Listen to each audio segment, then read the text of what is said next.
Concerts, Igor Moiseyev and other ensembles. In Minsk, we will have another concert that will be given by the famous Belarusian and Russian artists.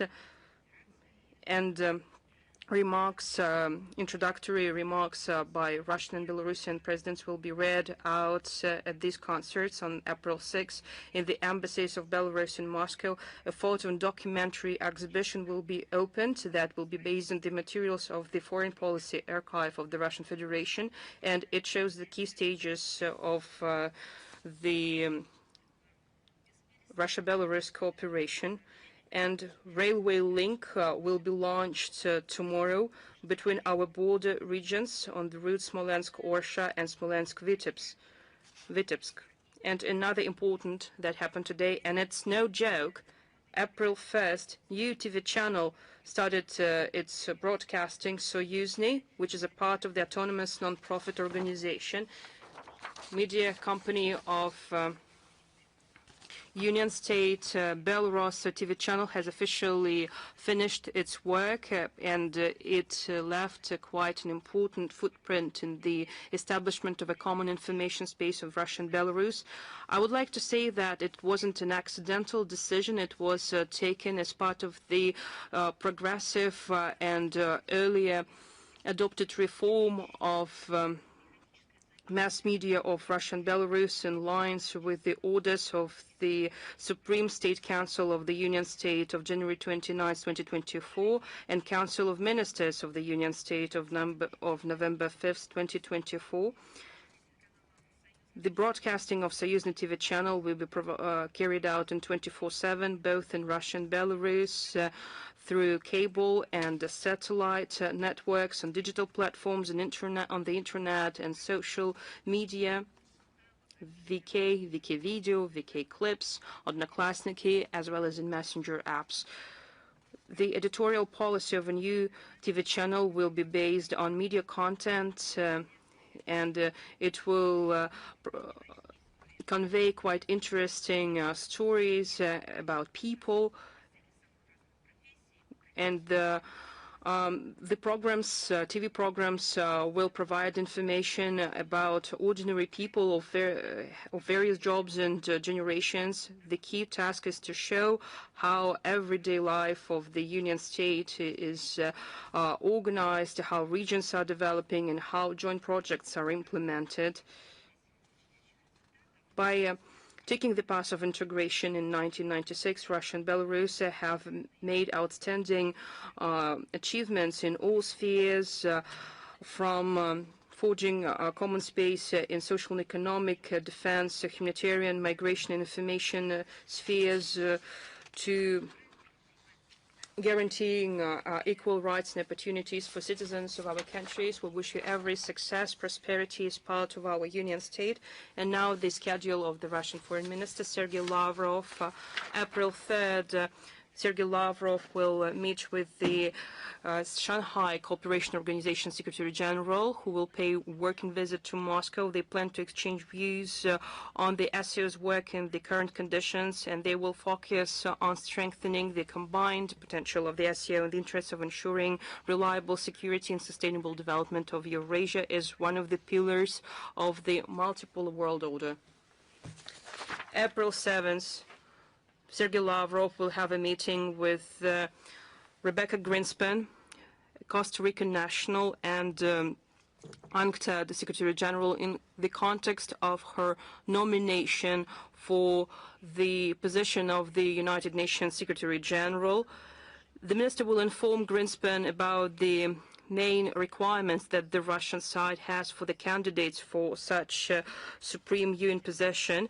These requirements include commitment to non-selective observance of the principles enshrined in the UN Charter, impartiality, and commitment to reduce tensions between UN member states and to deal with the domination of Western representatives in the Secretariat. We hope that Greenspan, in her turn, will express her own views on the current work of the United Nations and how to organize it in the future. We believe that UN work, the work of the United Nations today is quite ineffective, and it doesn't fully meet the aspirations of the world majority. Of our particular interest are approaches of the UNCTAD Secretary General to crisis, in particular around Ukraine and Iran. I recall that on April 8th, Sergei Lavrov will chair the 46th session of the Council of Heads of Constituent Entities of the Russian Federation under the Russian Ministry of Foreign Affairs. It will be attended by governors, senior officials of the Presidential Executive Office and federal authorities. On the agenda is strengthening of cooperation between Russian regions and African partners, development of recommendations to intensify work of regions in this field, and development of Russia-China regional cooperation and other relevant issues. And also we will hold a presentation on April 9th at 11 a.m., a presentation of the International Youth Festival, which is the largest youth event in the world. I recall that the festival will take place in Yekaterinburg from September 11th to 17th. We expect that it will be attended by 10,000 Russian and foreign young people from 190 countries of the world, including children at the age from 14 to 17. As part of the regional program of the festival, participants will visit 30 Russian regions, including the Republic of Abkhazia. We hope that this event will help to demonstrate the creative potential of our country and hospitality of the Russian people, as well as it will help to develop professional youth initiatives, and it will help to nurture friendship and cooperation. Heads of diplomatic missions, representatives of youth organizations and federal authorities, entrepreneurs, Russian and foreign journalists are invited to this presentation that will take place in the mansion of the Russian Ministry of Foreign Affairs. And this presentation, we will hear the remarks of the first deputy chief of the Presidential Executive Office of the Russian Federation, Sergei Kiriyenko, deputy Prime Minister of Russia, Dmitry Chernyshenko, Foreign Minister Sergei Lavrov, and the Chief of the Federal Youth Agency, Grigory Gurev. We will soon open accreditation for this event, and we will provide a web link to this event in the transcript of the briefing. We invite Russian and foreign mass media and representatives of diplomatic corps to visit the presentation. There are many fakes in mass media. You're welcome to this event. You can ask your questions. You can take an active part in this presentation, and you can tell your foreign audience about it. Well, and as for the Russian mass media, they regularly follow the festival and events organized as part of it. So we will welcome everyone who is interested in it, especially Russian journalists. And now let's talk about international agenda. I would like to start with another memorable date.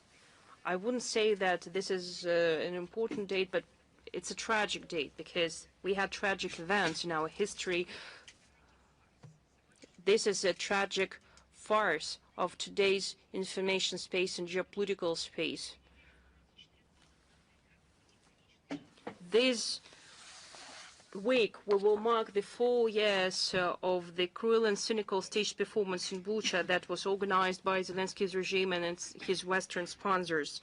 I recall that on April 2nd, 2022, foreign mass media, British media in particular, and Ukrainian media later, accused Russian servicemen who had left on March 30th, 2022, Bucha, Kiev region. They accused them of massacring civilians of the city.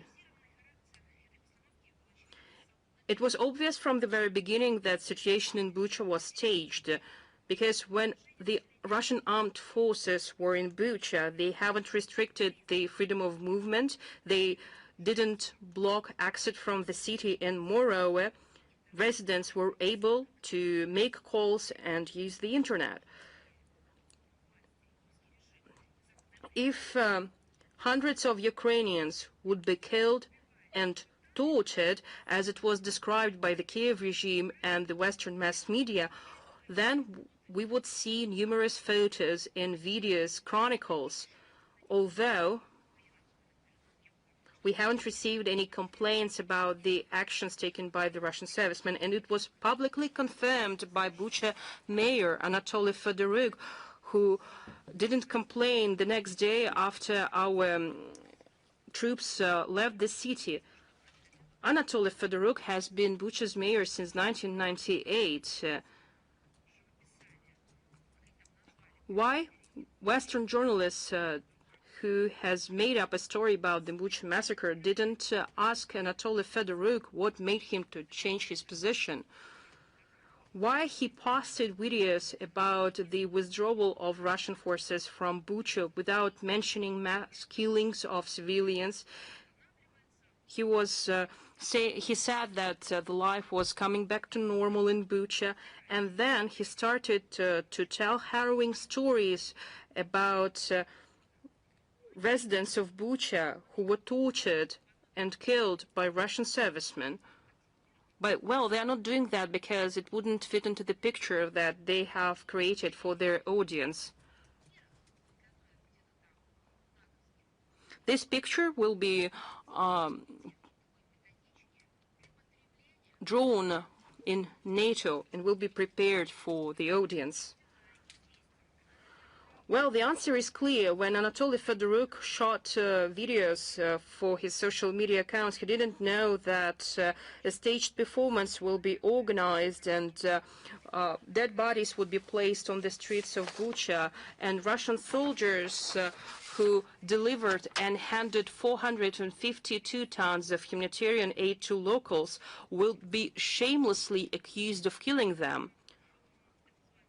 Unfortunately, these false narratives are encouraged by the leadership of the UN Secretariat, in particular by Antonio Guterres. We have requested the assistance from the United Nations and from the UN High Commissioner for Human Rights, Volker Turk. We asked them to provide a name list of those whose bodies were shown on the footage distributed by Western mass media on September 22nd, 2022. At the session of the UN Security Council, Sergei Lavrov openly made a request to the UN Secretary General. After that, Sergei Lavrov has made personal requests to Antonio Guterres on many occasions, but we haven't received any reply, although our permanent mission have made numerous requests to the UN Secretariat. In parallel, Russian investigative bodies have launched a criminal case to determine the circumstances. In September 2024, the Investigative Committee and Prosecutor General's Office of Russia have submitted their request to the United Nations to receive assistance in getting available information on this situation. Well, if so many visits were made to Bucha, well, probably they have something to show to the Russian side. And what do you think? Only in July 2025, we have received a response from the UN Office of Legal Affairs, which was just a bureaucratic response.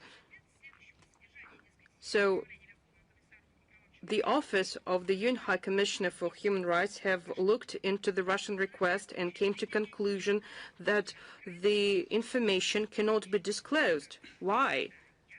The information cannot be disclosed because it would violate confidentiality obligation that the office has for third persons, and that this information would pose the security of the United Nations to risk. So UN Secretary General can go to Bucha and it doesn't pose risk to his security, but yet sharing information with the Russian side and providing specific facts of the situation is prohibited because it might endanger the security of the United Nations work. Well, it's clear that the situation in Bucha was fake. Everything that was presented by BBC and Western journalists was fake. These conclusions that we received in the bureaucratic response are ridiculous. The same explanation was earlier provided by Volker Turk.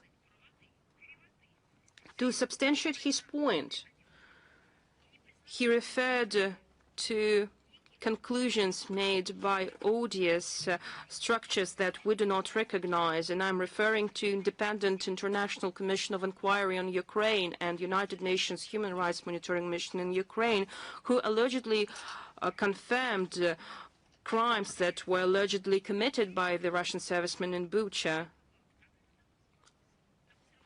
So the Human Rights Observatory in Syria, if you remember, was stationed in Pizzeria in London, and Le Murzier, its leader, disappeared later. And the observatory and its chief were forgotten, and the human rights issues in Syria were also put under the rug. We have reasons to believe that the UN Secretariat deliberately avoids constructive cooperation with the Russian side, which violates the well-established practice of cooperation with states in the interests of administration of justice. We do not accept such approach. In this connection, we continue to request from UN officials at all levels to abandon non-constructive approach and to stop covering up staged performance organized by Ukraine, and to facilitate and to carry out an investigation of provocative action in Bucha. Today, Bucha, like memorials to Ukrainian famine and Heavenly Hundred in Kiev, have turned into a place of political pilgrimage, ritual. And all this visiting Western officials should make an oath that they are lying. At our briefing on March 18th, we have already provided information about the number of visiting Western officials who had gone to Bucha, and we again provide information in the transcript of our briefing. This is absolutely ridiculous when everyone knows that Bucha massacre is false, but they cannot step out from this vicious cycle of lies. Yesterday, on March 31st, representatives of 26 EU countries apart from Hungary, led by the EU High Commissioner for Foreign Affairs and Security Policy, Kaja Kallas, have went to another Sabbath to hypocritically mourn victims and to accuse Russia of all faults. Well, by visiting Bucha, they have revealed their actions and what they did in Bucha. To cement this topic, the Kiev regime has adopted a decision to build a memorial complex, and plaques with the names of victims have become one of its elements. So officials were putting candles to their plaques in front of the camera.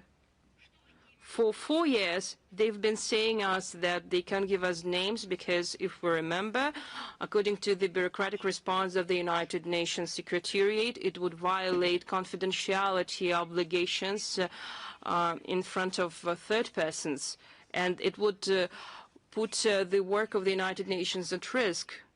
And now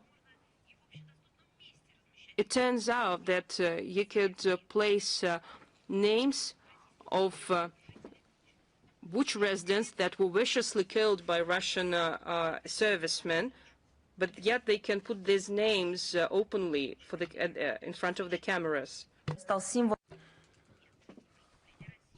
That was a symbol of not the crimes committed by Russia, but it was what the EU and Ukraine are capable of to justify their own war crimes. The so-called, and I quote, the massacre in Bucha is a bright testament to the Goebbels-like propaganda. The more violent, the more flagrant is the lie, the more ready will be people to believe in it. The same goes for thousands of abdicated children, the destruction of birth centers, the explosions of the explosion of the drama theater in the city of Mariupol.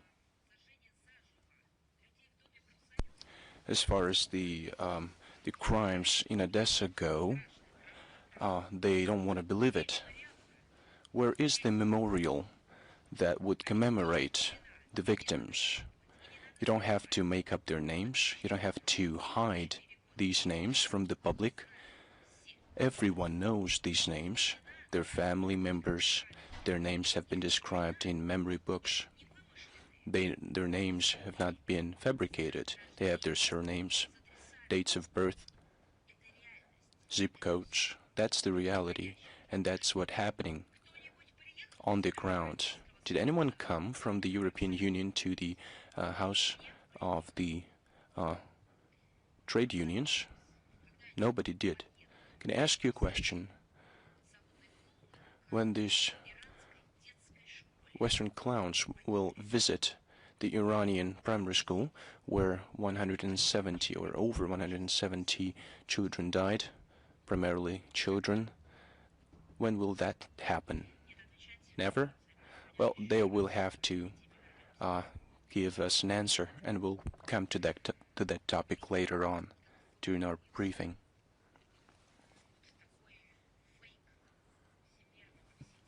We see a worldwide fake industry operating, blood-curdling testimonies of the so-called witnesses, but in reality there are no facts and blatant lies and they are confused. First they said they could not share any names because that would put at risk their families, but then they would provide these names, and the question is, well, why now? What's changed? You can only counter it with truth. Our foes should be sure that we will continue to seek truth, and we call upon all reasonable people to not believe those people who have only been lying so far. One should only base one's suggestions on truth and factual information. The Kiev regime continues to attack civilian infrastructure and people. Last week, a number of Russian cities have been subject of attacks. 20 people died, including one child. 137 people were injured, including 3 people. Does Kaya Kallas want to make a statement regarding this? I'd like to give her facts. Ukrainian UAVs, including kamikaze drones, attacked the Bryansk region, the settlement of Zernovo, killing 1 local resident. On March 26th this year, Belgorod region, the Voznesenovka settlement, a 7-year-old girl and her mother were injured. March 28th, the Bucha settlement, a family with babies born in 2020 and 2022 was moving in a civilian vehicle. The 25-year-old mother died. On the same day, in the Yaroslav region, in a residence house at the Michurinets gardening community, a girl born in 2024 died. Her parents were hospitalized with severe injuries overnight into March 30th as a result of a attack. 3 employees of a metallurgical plant in Alchevsk were injured. On the same day, UAVs heavily attacked the city of Taganrog of the Rostov region. 1 person died, 8 injured. These are all civilians, and of course they will be brought to justice.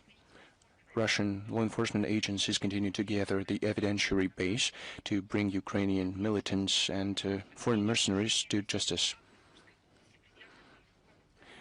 Militants of the AFU, Roman Kirikov, Nikolai Trofanov, Viktor Ustinov, and Andrei Shkuikov were accused of committing terrorist attack in the Kursk region. According to the Investigative Committee of Russia, currently 675 criminal cases have been initiated, including 260 of them have already been heard by courts. And in absentia, the commander of the unmanned system forces of the AFU, Robert Brovdi, nicknamed Madyar, was sentenced. internationally wanted, is now operator of 105th Ukrainian border guard unit, Yuri Androzhenko. He launched an UAV towards the Bryansk region that injured a civilian. A Georgian citizen, Shmagit Dugmalashvili, for participating in hostilities on the AFU side, was sentenced to 14 years in prison. Now, the summit of the Joint Expeditionary Force in Helsinki, it took place on March 26th. It was led by Britain. Of course, Scandinavian and Baltic countries also took part in this summit. And of course, using via video conference, Canadian Prime Minister and Zelensky joined this meeting, also via video conference. This group does rapid response is occupied with rapid response in the North Atlantic, Arctic, and Baltic regions. But the goal of the meeting was the discussion of further support for the Kiev regime at the backdrop of the shifted focus of the U.S. Towards the Middle East. A lot of issues have been discussed there. One of them was the tightening of the sanctions pressure on Russia and the fight against its so-called shadow fleet. Zelensky said that Ukraine, which received in 2025 the status of enhanced partners of these forces, said that Ukraine was ready to become a full-fledged member of this format and to contribute to its development. Now, what does it do? Rapid response in the North Atlantic. What does Ukraine have to do with it? The Arctic and the Baltic regions.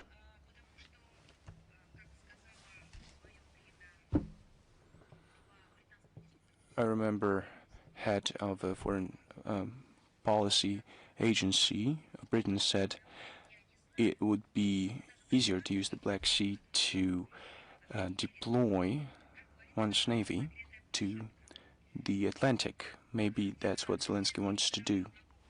Zelensky advertised the experience that the AFU accumulated when countering UAVs. He suggested discovering the possibilities of uniting the potentials of national military-industrial complexes to establish a true defense and industrial alliance. He also defended the creation in Europe of a powerful legislation that would allow the countries to block Russian shipments and to seize the oil.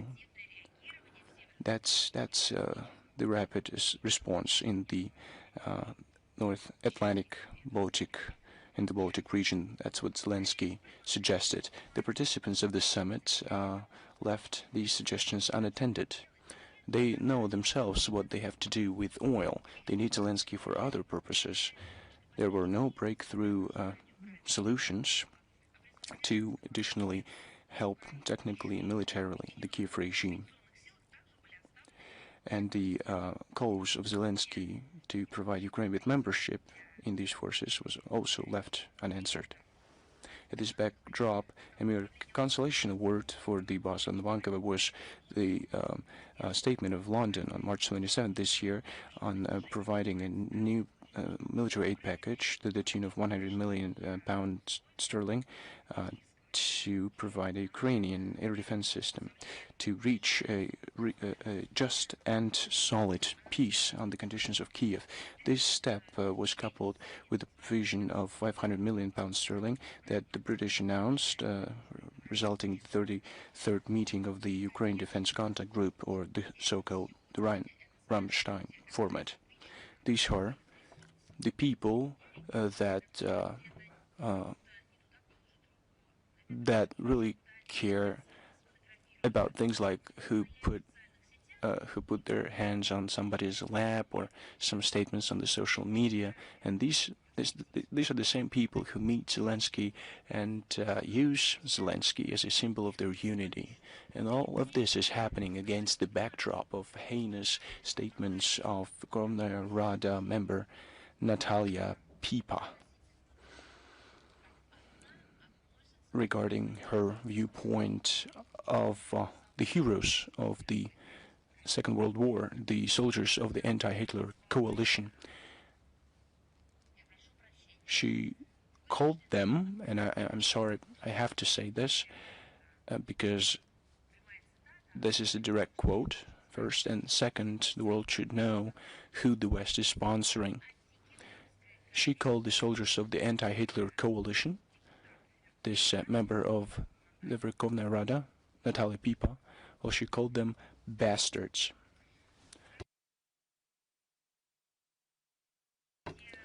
Take the Rammstein group. The Joint Expeditionary Forces, other organizations provide money to pump this ideology. It's not about human rights, freedom, friendship, or peace. That's what they are sponsoring. First, Britain. That's Britain. It talked about how it is committed to the Nuremberg outcomes. The British people have always remember about the deeds of their own heroes and of the heroes of the Soviet Union. I remember the letters that were written on behalf of the British, on behalf of its leader, and in those letters we saw words of awe before the deeds of the heroes, first and foremost of the Red Army following the Stalingrad battle. Those people who now have become the right to vote, to live in Britain, whose grandfathers fought shoulder to shoulder with the Red Army soldiers, now call the soldiers of the anti-Hitler coalition bastards. March 27th, member of the Voice Party of Ukraine, Madam Pipa, commented on the inscription. What kind of inscription was that? It was an inscription on the memorial that provoked this heinous reaction. And the inscription was, "Their deeds will live forever and their names are immortal." This inscription you could see on a monument close to the museum commemorating the victims of the Second World War. It was opened in 1981, and up until 2015 it was the Museum of the Great Patriotic War. Their deeds would live forever and their names are immortal. The deputy of the Verkhovna Rada of Ukraine called this inscription atrocious, and I directly quote her: "Their deeds will not live forever because," and please apologize me for. I would like to apologize because the bastards cannot have any deeds or feats. She used the Ukrainian language to talk about it. I don't know why, because maybe she thought that only Ukrainian native speakers could read this information. Maybe she wanted to make it less atrocious.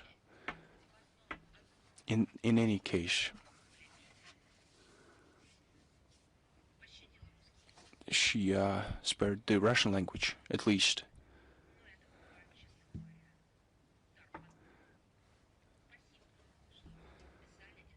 Well, I'd like to thank her for not doing that in the Russian language.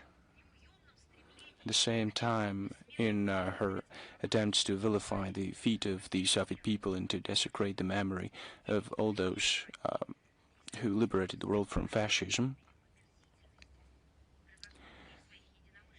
she exceeded her like-minded compatriots, and she offended most Ukrainians, first and foremost, whose predecessors lost their lives from the Hitler army. The number of victims in the Ukrainian republic exceeded 7 million people. Almost every Ukrainian family lost their family members, and pretty much everyone fought on the bright side, on the side of the anti-Hitler coalition. She called them bastards. No, these are not bastards. These are heroes, and we will preserve their memory regardless of what these Banderites are saying now. Those were people who sacrificed their lives so that she herself could see this world and not become a subject of fascist slavery. It's not an exaggeration. Remember Eric Koff, Right Commissar, when talking to a legendary Soviet spy, Nikolai Kuznetsov, who infiltrated his entourage, said, and I quote him, Eric Koch said him, the Third Reich is a nation of masters, and we should harshly and justly rule this world. Koch said, and I quote him, we don't need any Russians, Ukrainians, or Poles. Koch said that Germany only needs lands. We would like to Germanize the lands, not the people. Koch said that Germans will settle in these lands. And he said, representing the Third Reich, he said we would not spare a single Ukrainian and exploit each and every one of them. And each German worker, terms in racial and ideological terms, is 1,000 times better than any local residents. So who did the Ukrainian Verkhovna Rada member call bastards? Maybe she was confused. Maybe bastards were those who wanted to annihilate the people of the USSR, Russians, Ukrainians, Armenians, Azerbaijanis, other nationalities. Maybe they did it because the Third Reich thought that it is only them who has the right, all rights, and everyone has no rights. This post was negatively commented, and the member started to vindicate herself, and she even said that her words were taken out of the context. What kind of context was that? The context of the Banderite statements favoring the Nazi ideology. Maybe that was the context. She even started talking that she does not believe that the soldiers are bastards, but those are bastards who glorified the empire.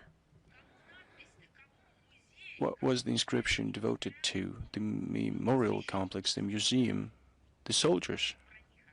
So that's who she's talking about. She said that her grandfather was a member of the Red Army. She started showing his photographs wearing the Soviet uniform. Well, it was too late. It convinced no one. The users continued to leave comments, genuine and frank ones, direct ones. And I think it was right to the point when one of the users said the following: the inscription, likewise the same memorial was devoted to rank and file people, and we just should remember their deeds. And you, Madam Pipa, called your own grandfather a bastard. She was not the only one. All those horrible people on Bankova are of the same opinion. Why? Because we have evidence. Every day we provide you with evidence. At every briefing on March 29th, Ukrainian media outlets said that Bankova had decided, and I want to apologize once again, to establish a pantheon of prominent Ukrainians where prominent representatives of the Ukrainian people could be reburied, whose burial sites are now abroad. To do that, the Ukrainian Ministry of Foreign Affairs already did some preparation works to identify 89 burial sites of Ukrainians in 21 countries, among which are activists of of Ukrainian People's Republic, West Ukrainian People's Republic, Organization of Ukrainian Nationalist Ukrainian Insurgent Army. It's not the Madam Pipa who went crazy. The whole Ukrainian coterie went crazy. So the names that they want, of the people who want to rebury don't matter, as they say. The Ukrainian authorities want to rebury the ashes of Stepan Bandera. His remnants are now in a Munich cemetery. The tomb was covered with paint. The flags of Ukraine were ripped off, and in 2014 it was an attempt to explode it. As far as other heroes goes, Andrei Melnik, Evgeny Konovaltsev, Simon Petlura, their burial sites are located in Paris, Rotterdam, Luxembourg. Plans to establish the so-called pantheon is yet another attempt of the agonizing regime to dance on graves and to boost military morale and patriotism in the Ukrainian society, as well as their approval ratings. Well, it's difficult to say what the idea could lead to, but one thing is clear. It is unlikely that this place will be revered among Ukrainians whose ancestors fell victims to the terror waged by aggressive Ukrainian nationalists who betrayed their compatriots on so many occasions and who served faithfully to their enslavers, Hitlerites.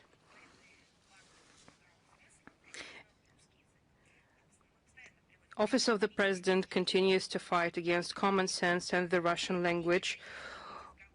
We have already provided examples of glaring human rights violations of the Russian-speaking population in Ukraine. Unfortunately, Ukrainian authorities continue to make relentless attempts to forcefully change the linguistic identity of Ukrainian citizens, and quite often these attempts become more and more absurd and immoral. Ukrainian mass media have recently reported that unknown inspectors in schools in Odessa went through personal belongings of teachers and checked their phones to make sure that they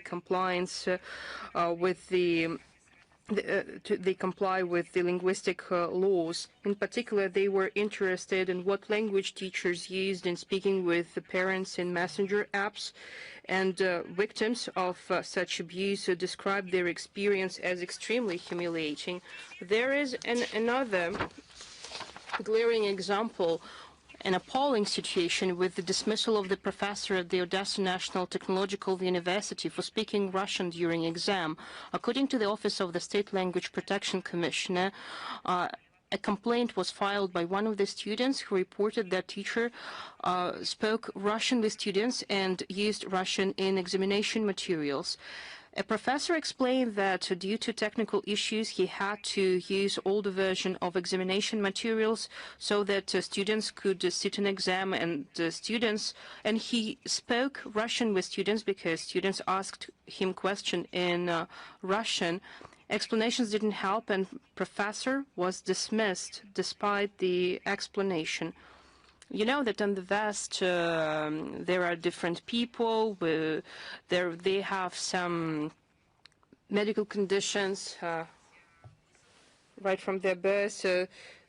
There are some physiological, spiritual, mental problems that they're dealing with. There are two sexes, male and female, but if they deny that, they are dismissed in the United States because there are as many genders as they want. They even changed the American passport. They wrote that there is another category of sex, sex X, which everyone can use to identify themselves with. Well, probably there are glaring examples that we're talking about, and we can say what is happening in Ukraine, and it's just as a follow-up to what I have just explained. There is another appalling situation that was described in the internet post made by a young female. She tried to call an ambulance for her grandfather, who had a stroke in front of his great-grandson, she explained that emergency call handler firmly stopped the attempts to speak Russian. She shouted at her and made her repeat the same information in Ukrainian by subjecting a patient to lethal risk. Just think, what are they doing in Ukraine? What are they fighting for? They are fighting for calling an ambulance by using a language that is convenient for them. Yelena Ivanovskaya, who is again a state language protection commissioner, Sprachenführer, makes her own contribution to the linguistic bigotry in Ukraine. She standed out by putting forward an odious initiative. She offered to double or even triple fines for violating linguistic laws in order to talk sense into citizens. That's what she said. She's just following the logic, neo-Banderite logic. If you don't know what to do, you can impose a ban or impose a fine. Manhunt is ongoing in Ukraine for many days. It's just a new chapter in the history of Ukraine.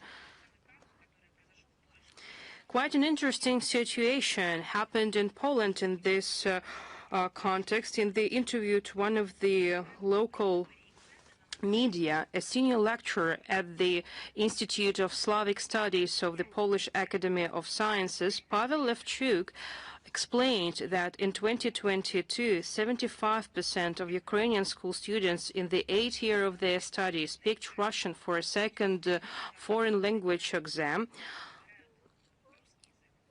They have picked Russian to take an exam, although the Ukrainian language was still an option. So it turns out that when people have a choice, they choose the Russian language. What is the democratization of society? It's the right to be free, as they explained, right to speak your opinion. What opinion can they express if they are not allowed to use their native language? Well, Polish authorities have changed rules, and now only those Ukrainians who studied Russian as a second foreign language in Polish schools can take an exam in Russian. Well, that is absolutely absurd and ridiculous and crazy.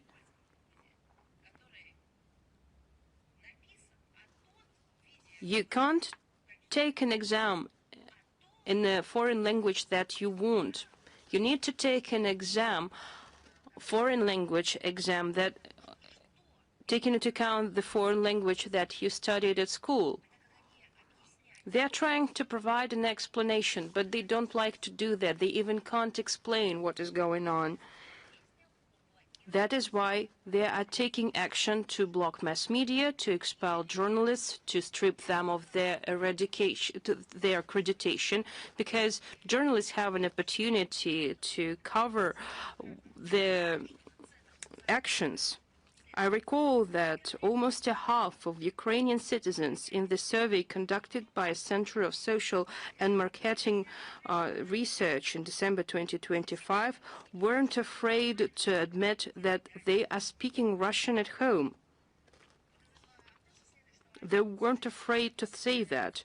11.3% speak only Russian, and almost 35%, 34.7% to be exact, are speaking Russian and Ukrainian.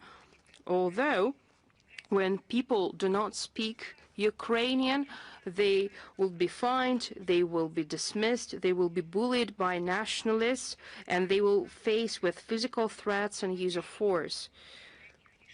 Kiev junta doesn't care about rights and linguistic preferences of the Ukrainian people, because they see the Ukrainian people as expendable material.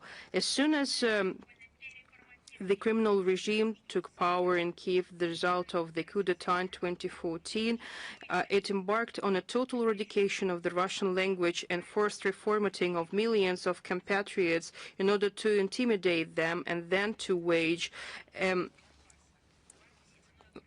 violent war to annihilate that part of population, at that time Ukrainian part of population, that actually was too hard to handle. The brave people of Donbass and Novorossiya, at the cost of huge sacrifices, was able to uphold their right to speak and to think in their native language. But they continue to prosecute Ukrainians who know how to speak Russian because they were raised with speaking Russian. They were raised by their mothers, grandmothers, fathers, and grandfathers. Fairy tales were read out in Russian, and Russian was a language of instruction, and they even studying the Mendeleev table of chemical elements in Russian. Well, probably I think this table of elements should be banned in Ukraine. Again, all these facts that I have provided earlier confirm that all the goals to denazify and demilitarize Ukraine, to eradicate threats emanating from its territory, hold true, and all these goals will be achieved. When you have no opportunity or desire to explain something, you just block mass media, you expel journalists, etc. Now, municipal authorities of Brussels have cancelled the film screening made by a Belgian journalist of the media project Kairos Press, Alexander Penas. This movie is called Russia-Ukraine Under the Smoke Screen, and this picture shows the root causes of the conflict in Ukraine and tragedy in Donbass, and it was of great interest both in Belgium and in other countries of the EU. This film was created based on the materials that were collected during the visit of a group of foreign journalists to our country. They visited Donbass as well.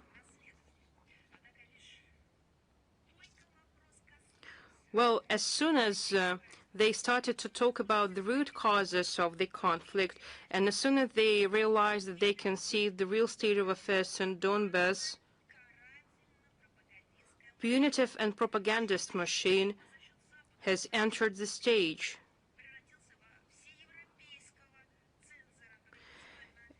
It acts as a censoring agency. It exists at the financial support provided by the West to the Kiev regime. And they are doing that not only with regard to Russia and Ukraine, they are using that with regard to a large number of issues. They are ready to train Western servicemen.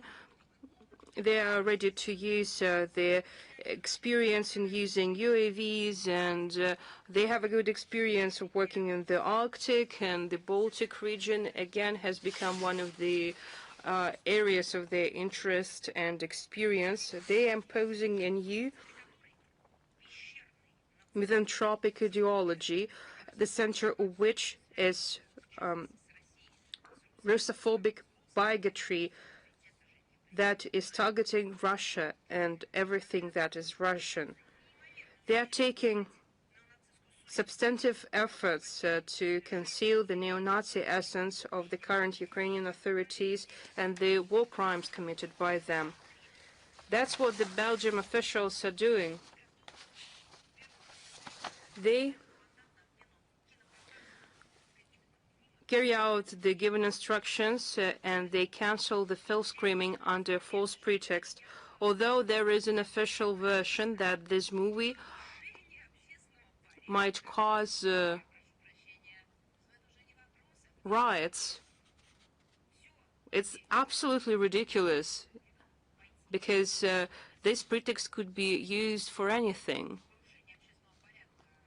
Anything might cause mass riots in the countries of the European Union. Everything should be banned if we follow this logic. It's yet another attempt not to allow authors of the movie to bring truth to ordinary Belgians who are paying for maintaining the Kiev regime and for pumping it with weapons and for terrorist acts committed by the Kiev regime. they continue to pursue a line to totally push out any opinion from the European information space that doesn't fit into the official narrative. And that's not the single case of how they are treating foreign journalists in Europe. Just look at the situation in another country.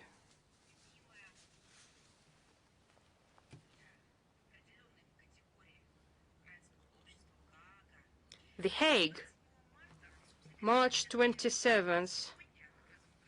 Journalist of Mir Россия сегодня Anastasia Ivanova had to finish her work in The Hague. What was the reason? The Dutch authorities refused to extend her residence permit.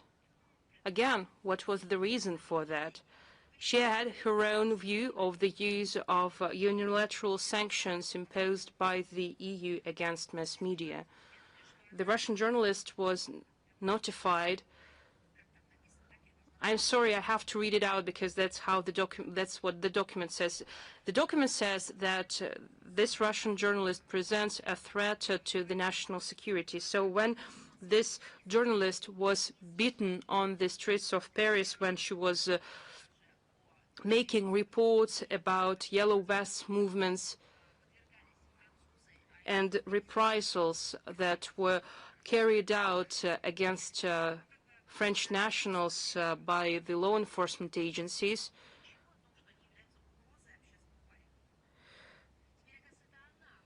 well, she didn't hear any qualification that such actions might be categorized as a threat to national security, but yet, according to Dutch authorities, this journalist presents a threat to the national security of the Netherlands. She tried to appeal the decision, but the procedure is protracted by the authorities. Her banking accounts were blocked,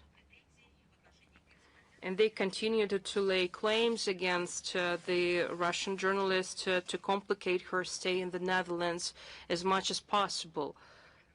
There is only one conclusion that we can make from the situation. They don't want her to work there. That's the main purpose of Brussels, the European bureaucracy, so the journalists wouldn't have an opportunity to work in The Hague and what is really happening. And there was another incident when there was a passport check at the airport. Journalist was taken from the line and she was sent to an interrogation room, which speaks volumes about the rights of journalists. And we warned The Hague that we warned the Netherlands and their embassy that this action wouldn't be left without response. We have been in contact with the Dutch diplomats for months, and we have been trying to find a solution to the situation.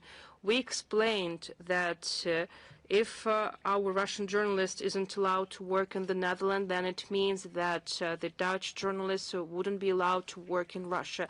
It's not because we don't want to we don't want them to work in our country. We have good work with them. We are working with all generals, with all journalists from both friendly and unfriendly countries, but if they want to expel a Russian journalist from their country, we will respond in a similar way. Again, it's not our choice, and we offered various solutions, but to be honest and to be fair, the Dutch embassy in Moscow understand how harmful the actions taken by the Dutch government are. There are some structures and bodies in the Netherlands who follow the instructions of their older brother, and Dutch diplomats did their best to resolve the situation and to not make it absurd, but they failed, unfortunately. That's why This practice of persecutions and discriminations by Netherlands against Russian journalists is still ongoing, and since that's how they are behaving towards our journalists in defiance of the advice given by their diplomats in Moscow, we cannot leave the situation as it is, and we have talked about it on many occasions. In response, we have to make a decision to nullify the accreditation of a correspondent of one of the Dutch mass media. We are ready to revisit our decision if the Dutch government creates proper conditions for the work of the Russian journalist. Then we will reconsider our decision. As for now, one of the Dutch journalists should pack their things, because unfortunately their own country, that's what their country did to the Dutch journalists. And please don't start saying that it was Moscow who took decision. It's a decision taken in response to actions taken by the Netherlands. The official Chisinau continues to accuse our country in all possible sins. Why? We don't know. Maybe they should start telling the people the truth. They don't like it, and they can't do it. In early March, Russia was accused of polluting the Dniester River. Now, they are talking about the energy sector. On March 23rd, the Moldovan authorities announced the disconnection of the Isaccea-Vulcanești power line. It is the main line of import of energy from the European network of transmission system operators, in particular from Romania. They have not waited for investigation results, and the official Chisinau placed responsibility on our country, having no other options at hand. Did they present any evidence? Of course not. They only resorted to unfounded accusations. Then the Moldovan media outlets propagated the information that the true reason was a simple short circuit. But that was later. First, they accused Moscow. Well, a reasonable question arises. Why would they stir up the anti-Russian hysteria? Well, the answer is simple. The next day, on March 23rd, they had to take a decision to introduce an emergency situation in Moldova in the energy sector for the duration of 60 days. On March 28th, the work of the line was restored, but as you can imagine, the regime of an emergency continues to be in place. So this simple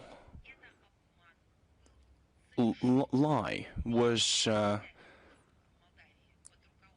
done by the Moldovan authorities, led by Sandu, with regard to the Moldovan people. It's a play. The game they're playing with their own people. Whatever you call it, the emergency situation, the regime of heightened readiness, the Moldovan authorities need that to expand the mandate of their law enforcement bodies and to limit the Russian media outlets. It is notable that when in 2021 pro-Western powers came to power in Moldova, the country, well, since they came to power, Moldova was under the state of emergency for more than 2 years in total. They used the state of heightened emergency to implement the instructions of their Brussels sponsors to strip the Moldovans of their sovereignty, history, and culture. They rewrite their history. Here are fresh examples. On the eve of the Day of Liberation of the second largest city of Moldova, Belzi, on March 26th, unidentified persons destroyed an exhibition commemorating the heroes of the Young Guard, an underground anti-fascist youth organization. This vandalism against display boards on the Boris Glavan street participant of the aforementioned organization, the native of the Republic, was atrociously killed by fascists in 1943, and this act of vandalism that we're talking about now was left without reaction by the official Chisinau on March 27th in the Moldovan capital, with the participation of school children. An opening ceremony took place of the so-called cemetery of Romanian heroes at the military garrison cemetery of the Russian Imperial Army. The date was, it was no coincidence that the date was March 27th. On this date, in 1918, 108 years ago, the members of the so-called Council of the country, in violation of democratic procedures in the presence of Romanian soldiers and gendarmes, took a decision to reunite Bessarabia and Romania in the Moldavia itself. This event was called the profanation of memory. On the same day, on March 27th, the Alexander Drozdenko Association of Historians of Moldova and the National Reunification Platform hold a roundtable on the another anniversary to exceed Bessarabia to Romania. Following this event, the representative of the scientific community of the Republic adopted a declaration that called the Soviet monuments instruments of the Russian propaganda and called upon Moldovan authorities to take immediate and concrete measures to cleanse the public space from these vestiges symbolizing the occupation regime. The Moldovan authorities, and I quote them, to take immediate measures to cleanse the public space from these remnants symbolizing the occupational regime. We remember the head of the cleansing campaign that Bulgakov wrote about.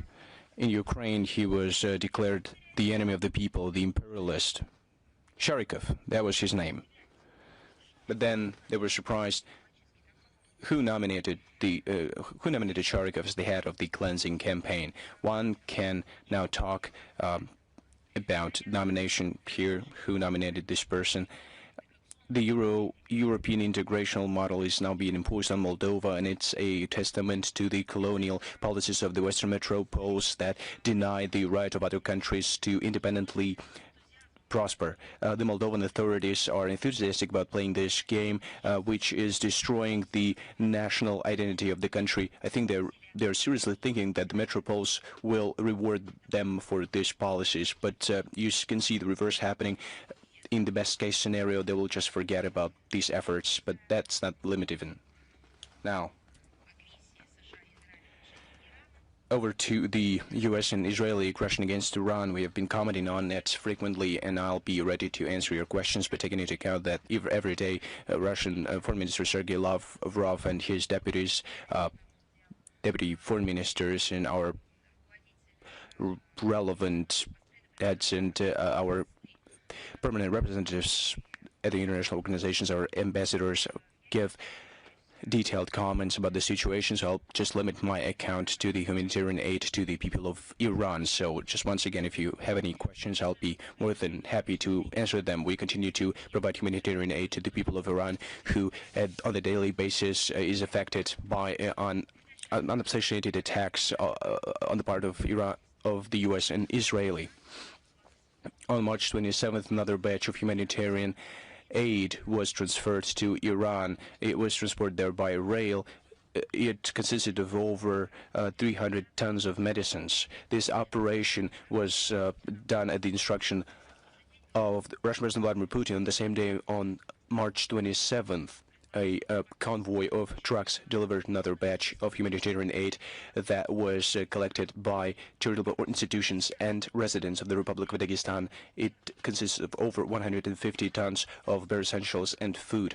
We are grateful to the Azerbaijani authorities for providing this assistance to us.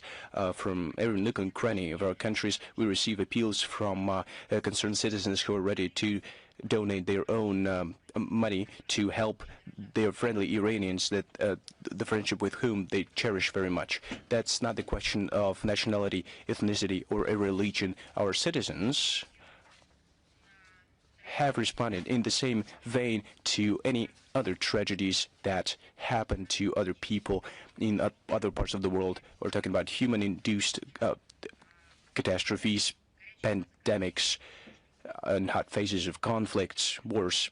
That's the way our people respond to somebody else's sufferings. We have seen a lot of examples how our citizens collected aid, humanitarian aid, for, let's say, their brothers and sisters that were at that time being under the authorities, under the patronage of the Ukrainian regime. You saw convoys of trucks delivering humanitarian aid. Or maybe you can remember the developments in Syria. Of course, Turkey also suffered from earthquakes. People collected humanitarian aid, dispatched it, helped in any way possible. Just see how our people react when Venezuela and Cuba need our help. Take any country on our globe. Whatever country needs support or help, when they ask for it, we always respond to it, both at the official level, and that's the first reason. And the second reason is that our citizens are really concerned about it. Under such hard circumstances, the official leadership and our rank-and-file citizens stand in solidarity with Iran and help them not in word but also in deed.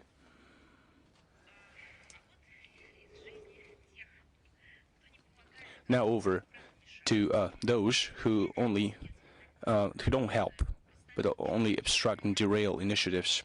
Mark Rutte reported on the results of NATO alliance activities for 2025. Russia was called, and I directly quote him, the most significant threat to our security and to our peace and stability in the Euro-Atlantic area, and the end of quote.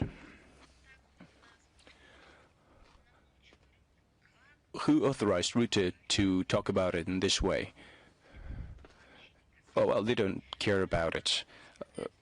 Yet another time, they have accused us unfoundedly, unsubstantiatively, of different violations, of airspace violations, subversive activities, and even some kind of a malicious cyber activity. I'd like to ask a direct question to Mark Rutte. Have you found those people who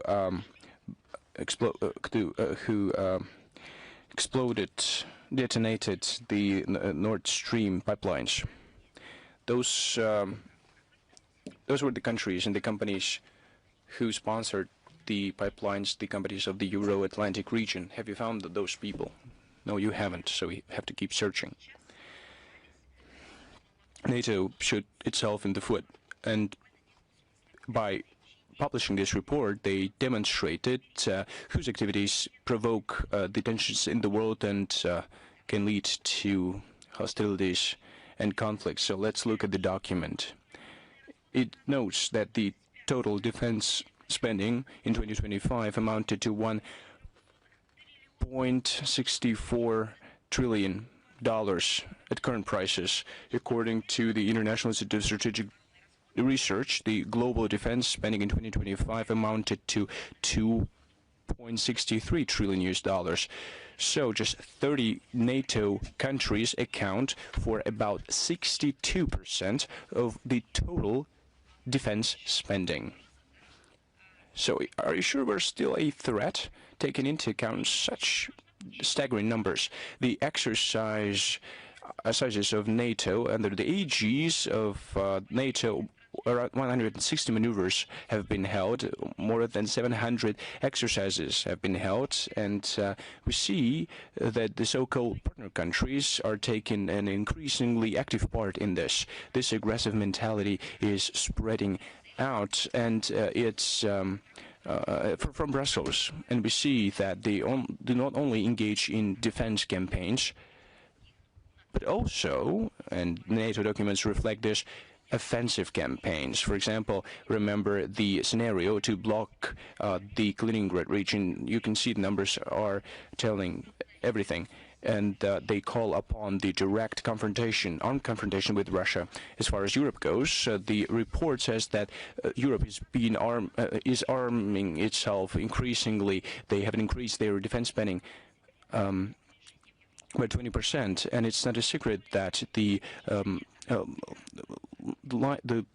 livelihoods are worsening in Europe, and you can see that the most vulnerable parts of the population are suffering. Employment is on the rise. Social programs are being cut down. In August 2025, German Chancellor Friedrich Merz said that the German state can no longer finance the current system of social welfare provisions. Then the authorities of the country, following that, wanted to create the most powerful army in Europe. Maybe they forgot the lessons of history, as well as the statements of their own closest partner, Zelensky. He says he has the most powerful army in Europe, and it's a dead end. And the U.S. pushes the EU towards this dead end. The Mark Rutte, as a traveling agent, goes through Europe and trying to sell this militarization campaign to all the countries. He's trying to do everything in his power to push the European countries towards this edge. I'd like to quote the U.S. President Dwight Eisenhower, who knew firsthand what the real war was on April 16th, 1953, when giving a speech on he said, when giving his speech, A Chance for Peace, and I quote him, "Every gun that is made, every warship launched, every rocket fired signifies, in the final sense, a theft from those who hunger and are not fed, from those who are cold and are not clothed. This world in arms is not spending money alone. It is spending the sweat of its laborers, the genius of its scientists, the hopes of its children." The end of quote. I don't know who was the author of this quote, but it is truly an indicator that at that time the leaders of the Western world could establish teams to become history. Unlike the combat general, today's armchair strategists of the alliance don't care about the future of their peoples. When presenting the report, Mark Rutte underlined, and I quote him, "NATO today is more powerful than in any other point of time in the past." But one journalist asked him a question. The correspondent directly asked Mark Rutte about the dissonance between what has been done and what has been said in the report. The alliance includes the U.S., which, by the way, contributes its own potential into NATO. Moreover, they collect money from NATO countries, and they have increased the bids. What's happening in the Persian Gulf, well, to put it mildly, we all see what's happening there. The statements of the Secretary General are not convincing, taking into account what's happening in the transatlantic relations. They're navigating through a very dire crisis. It is a testament that not everything is rosy as it seems in the North Atlantic Alliance. Mark Rutte is pretending that all is well when things are going badly. Now over to the UN Security Council on March 27th during the 61st UN Security Council session where a draft was adopted, approved the 60th anniversary since the pacts on human rights were adopted. 38 countries were co-authored that. 21st countries abstained. There was no vote against this initiative.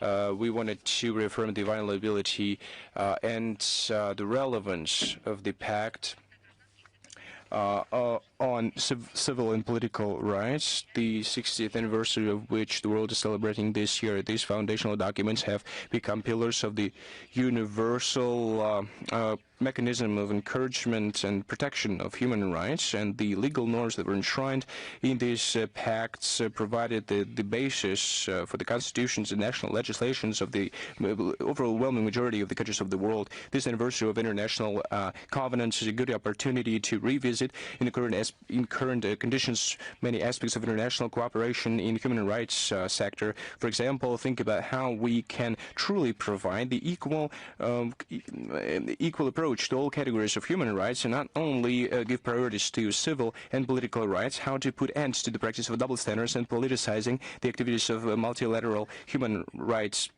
protection structures.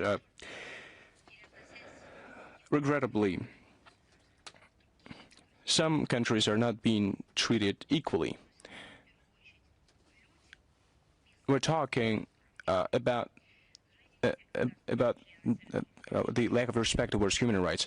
Regrettably, not all UN Security Council members supported this Russian initiative, not being able to overcome this geopolitical ambition. The delegation of Britain abstained from the Russian initiative, didn't want to vote, and said that it's not reasonable that Russia introduces, in the context of its human rights interpretation, any documents to the consideration of the Council. So Russia is not a member of the Human Rights Council, so it wasn't addressed to the U.S. because they're not members of the UN Human Rights Council. So London maybe thought that it has the right to decide who can put forth initiatives at the UN structures and who cannot.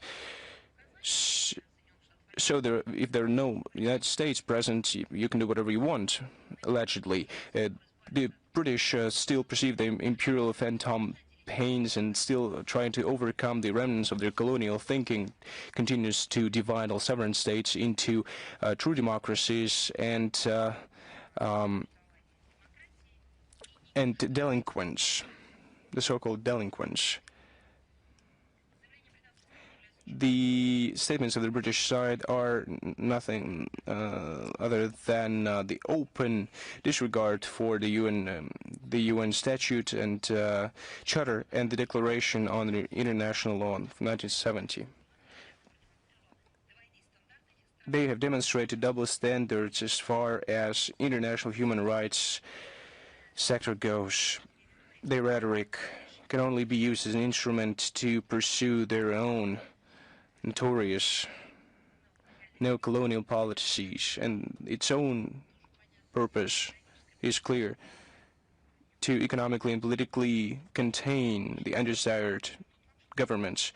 Against this backdrop, we see it as reasonable to attempt to derail the resolution.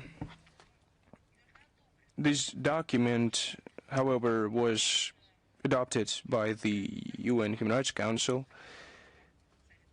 including by those countries who are not part of the Council. The Russian document, and we're talking about September, October this year, provides for a thematic discussion of a high level that is dedicated to the universal, indivisible, and interdependent and interlinked nature of all human rights. We hope that this event will help to substantially, in detail, talk about the true purpose of human rights, where there's no place for confrontation or polarization on our part. We would like to genuinely thank the delegations that have demonstrated a constructive approach when harmonizing the text of the Russian draft, those countries who voted in favor of it and those who co-authored it. It is evident that the care for human rights for them is not just a slogan, political slogan or a meme that has gone viral and that is meant for consumption of external audience, but it is a very important state matter. Another important event on March 30th and 31st, New York hosted an organizational session of the UN Global Mechanism on Developments in the field of ICTs in the context of international security and advancing responsible state behavior in the use of ICTs that was established in line with the UN General Assembly Resolution 80/16. The Global Mechanism's chair was elected with a mandate of 2 years, and it was the permanent representative of Salvador to the United Nations in New York Griselda Lopez. Other procedural matters were discussed as well. Russia, as initiator of the negotiating process in international information security in the United Nations, welcomes the launch of the global mechanism as a central permanent platform to discuss all aspects of the international information security, and we reaffirm our commitment to active and constructive participation in the work of this structure. We intend to uphold our priority viewpoints to create conditions for the development of legally binding agreements in the interests of building a universal system of international information security, as well as to provide assistance to countries in national capacity building in the area of information security and to provide digital sovereignty. And another warning that we have for you: over the past years, the Russian Ministry of Foreign Affairs have repeatedly drawn attention to the growing danger of detentions and arrests of Russian citizens by third countries at the request of American law enforcement agencies who launched a manhunt against our compatriots all over the world. Last week, the Russian Ministry of Foreign Affairs called Russian citizens to stay vigilant due to the fact that security services of the United States use various fraudulent schemes to lure persons of interest out and to extradite them under the American jurisdiction. We have numerous cases which have surpassed the figure of 100, and taking that into account, our ministry has drafted a detailed alert notice describing potential dangers of visiting countries who entered into bilateral and or multilateral extradition treaties with the United States, as well as dangers of making transits through their airports. We strongly recommend to have a look at this list of countries with a high risk of detentions under the arrest warrant issued by the U.S. Department of Justice, and these two documents will be published on the website of the Russian Foreign Ministry, and our diplomats are doing their best to help our compatriots, but again, we warn about the existing risks in advance. Well, Russia-Japan relations. We would like to have a different section at our briefing, but unfortunately, we have nothing to be proud of in terms of our bilateral relations due to the actions taken by official Japanese authorities.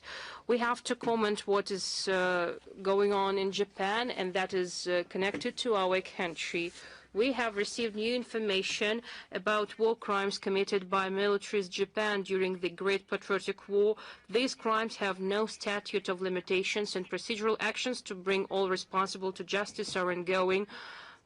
From January to March 2026, the Russian Prosecutor General's office has officially notified on adopting decrees which abolished earlier issued certificates that exonerated 28 Japanese citizens. You will find names in the transcript of the briefing. During the war, they participated in sabotage and espionage, and they also prepared bacteriological war against our country. Just as an example of war crimes, ruthless war crimes committed by the military of Japan from 1940 to 1943, there is one person from the infamous Unit 731 of the Kwantung Army who abducted civilians from the occupied territories and brought them to the unit to use them as guinea pigs in harrowing experience on living persons. Another Japanese national, a lab assistant in another unit, 100 of the same Kwantung Army, cultivated bacteria of glanders, which were used in August 1945 to infect horses of the Red Army who were moving toward the territory of Manchuria, as well as to spread epidemics on the territory of the Soviet Union. After reviewing the court decisions passed by the cassation instances and other court instances, we established that these persons cannot be exonerated and their fault was proven fully. We will continue the work to disclose and to publish information about the crimes committed by the military of Japan. Yet I have to continue to talk about Russia-Japan relations and what is going in Japan. We paid attention to the report published by the Japanese Ministry of Education and Science about the results of inquiry into the student books that will be used in Japanese schools since April 2027. In particular, as the document says, the revised students' books provides more information about territorial claims of Japan to southern Kuril Islands, as well as territorial claims to other countries in the region. There is no mentioning of war crimes committed by the militaries of Japan in the first half of the 20th century. It clearly demonstrates that Japanese authorities want to raise a new generation in the spirit of revanchism, and they wanted to reject outcomes of the World War II. Japanese officials strive to erase shameful episodes of their history in the public mind, and they indiscriminately and hypocritically accuse other countries of expansionism. Extracts on the recent situation in Ukraine constitute yet another flagrant distortion of modern events. At the instigation of Japanese officials, the protection by our country of the Donbas population from annihilation by the pro-Nazi Kiev junta is described in student books, and please brace yourselves, is described in student books as Russian irredentism. What is irredentism? Irredentism is a policy to unite territories that are in the close vicinity to a country where lives a small ethnic group that constitutes a national ethnic minority of another country that is close or almost identical to people that form a majority in the state that wants to unite them with their territory. So again, what harmony could we talk about as part of a single country without people having rights to their own culture, language, and history? That's what they are calling as irredentism.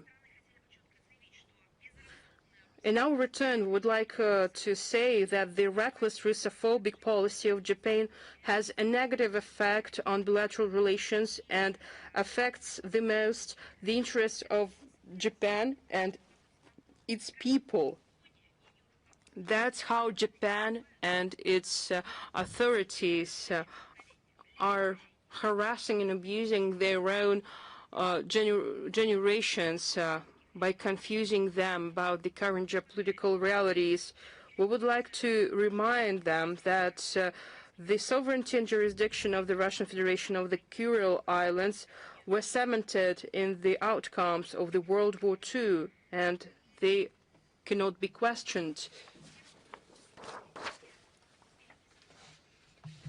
Those who want to rewrite history and to present it in a distorted form, we continue to talk about events to perpetuate the memory of victims of a genocide of the Soviet people that was committed by Nazis and their accomplices during the Great Patriotic War between 1941 and 1945.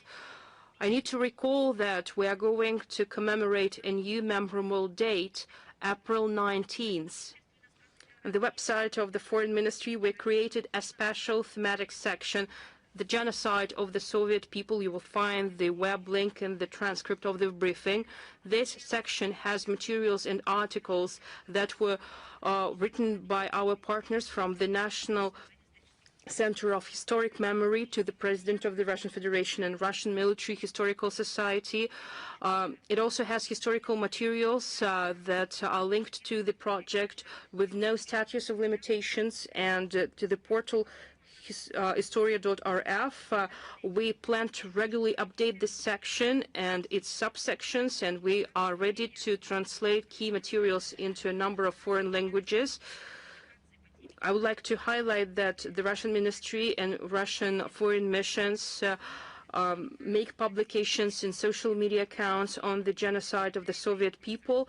In providing this information, we draw on the well-known facts as well as on the documents of the Great Patriotic War that were disclosed by the Federal Security Service and that were presented by the Russian archive. These materials are reports, statements given by survivors, interrogation protocols of Nazi executioners.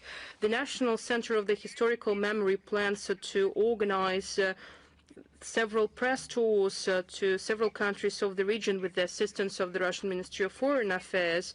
Those are the regions that were under the Nazi occupation during the Great Patriotic War. The first memorial press tour will take place in the Pskov region from April 12th to 14th, 2026. In Pskov region, in the first days of occupation, Nazis were pursuing the policy of extermination.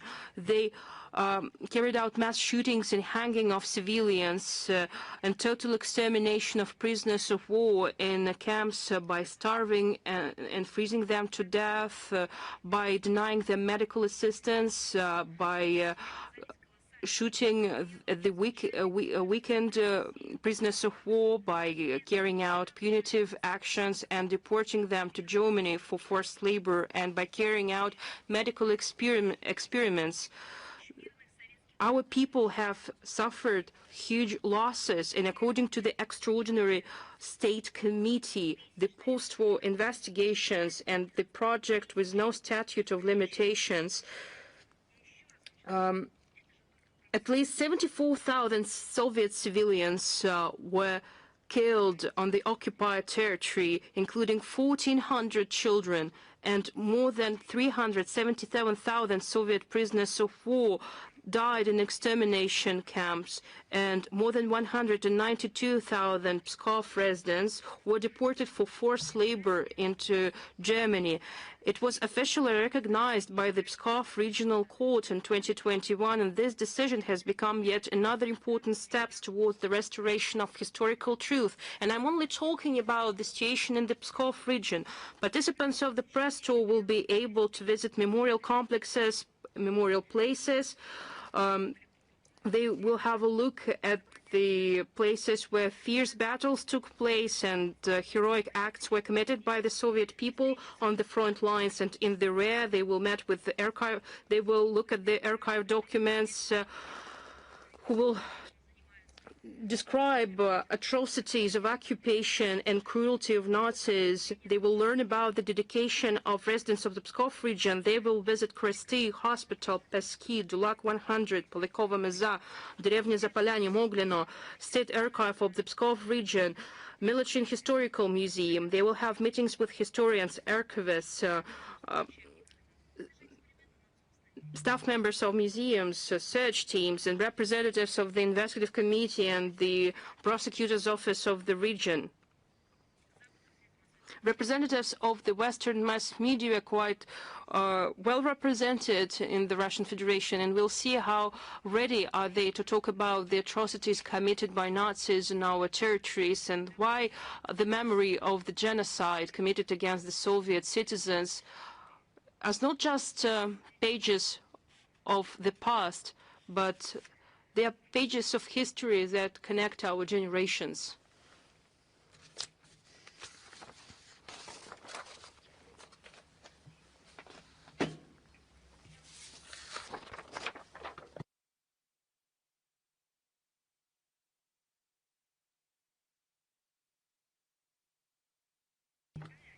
The bilateral year of culture of Russia and China have finished recently, and they have provided they have updated the level of bilateral and humanitarian exchanges.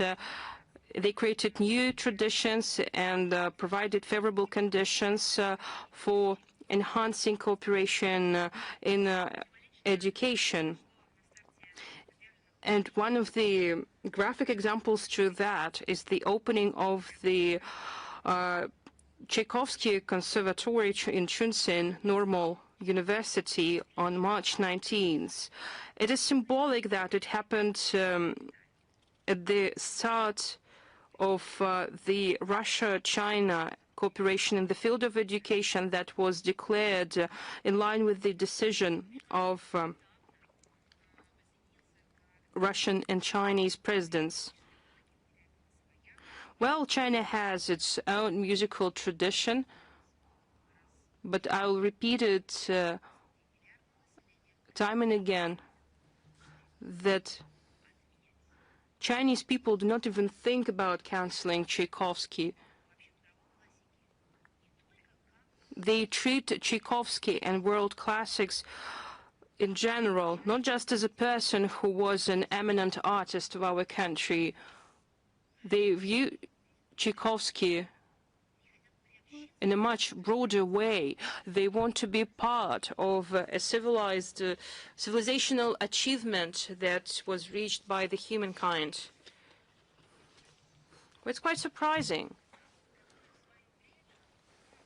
if we remember that when Tchaikovsky was alive, the West named after his name many music halls and concert halls, but yet today the West is trying to cancel Tchaikovsky.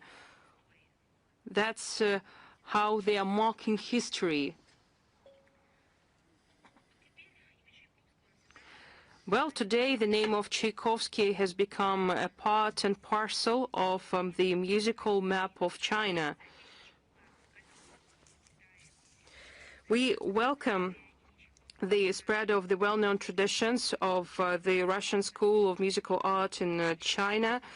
The Tchaikovsky Moscow State Conservatory has organized this important project and is one of the leading creative universities of the world. We hope that it will provide more opportunities to develop young Chinese talents. Conservatory will help them to improve their composing and performing skills, as well as to help to develop student exchanges and to enrich our cultures by strengthening friendship between our peoples. April 7th, 1948, the World Health Organization was established, so we are yet to commemorate another important date. The organization is trusted with coordinating state efforts in healthcare and addressing related global challenges.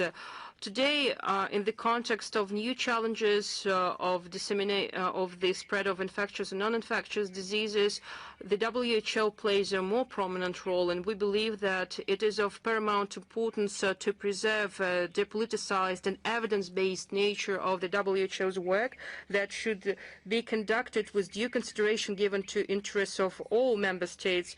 The Russian Federation is committed to make a significant contribution to enhancing multilateral cooperation and to improving global healthcare architecture relying on principles of fairness, mutual respect, and equality. We call to strictly observe the WHO Constitution, to foster an atmosphere of trust and openness in the WHO's work, to renounce double standards and to effectively use its opportunities to develop national healthcare systems and to improve health of all people of the planet.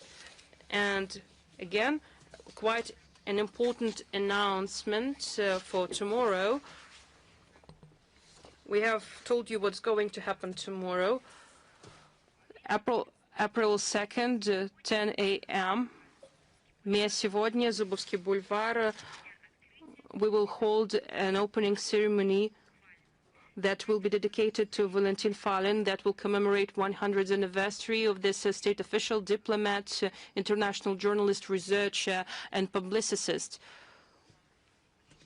You will find more details about his personality in the transcript of the briefing, and you will find there all the necessary web links to get accreditation for journalists. Again, you will find all the information in the transcript of the briefing. Now I'm ready to answer your question. International Life, please. Madam Zakharova, good afternoon.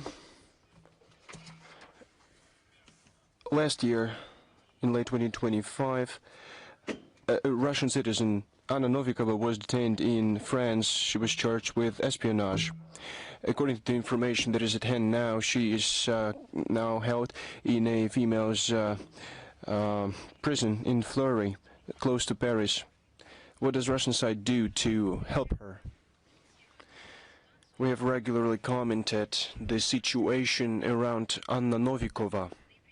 In November 2025, French law enforcement bodies, under a false pretext, and I'll read it to you, detained and put Anna Novikova, a citizen of Russia, to Paris prison, Fleury-Mérogis.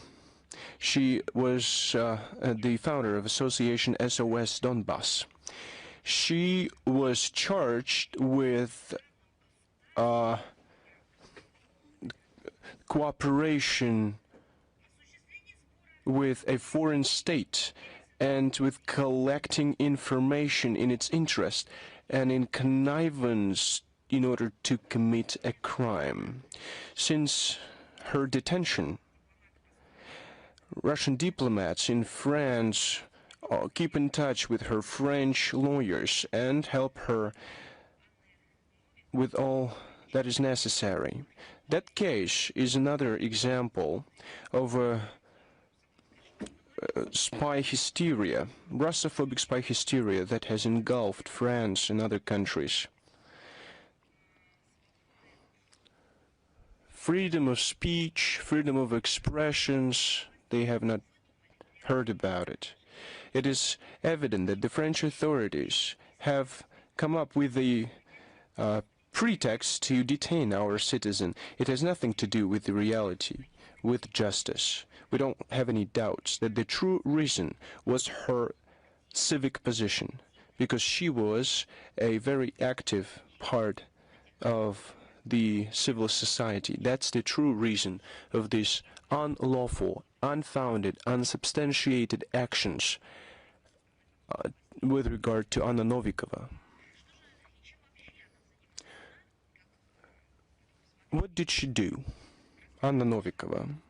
She communicated to the French public the facts about the situation in Donbass. For example, she collected donations, dispatched humanitarian aid to the DPR and LNR residents. And we are convinced that she didn't commit any crimes that the punitive law enforcement bodies of France have come up with. Let me tell you again, I've familiarized myself with this information. It just so happens that some citizens of ours commit crimes in different countries. Of course, we assist them in defending themselves, but we don't always say that they were right in doing so. Our task is to give it an assessment, to conduct an in-depth analysis of what happened. We looked at the situation. I can tell you the following. What we saw was her frank ambition to help people that since 2014 have been in need to get this help and to attract attention from the world, because the Western community used their names when they were imposing sanctions on Russia or taking any anti-Russian steps, or even when they were acting against the EU community. They were motivating it by acting in Ukraine's interests, but nobody took notice of that. They were even prohibited in receiving a visa. They were banned from visiting the EU, from connecting to online conferences that focused on the future of their own country, of their homeland. Anna Novikova enlightened the communities on that, focused on people who suffered from Ukrainian neo-Nazis. That was exactly what irritated the official Paris that stands behind the criminal Kiev regime and continues to fuel the Ukrainian conflict. We call upon the French authorities to immediately release Anna Novikova. We insist that they should immediately stop repressions against those people who exercise the freedom of speech and made statements that run counter to the official position of France.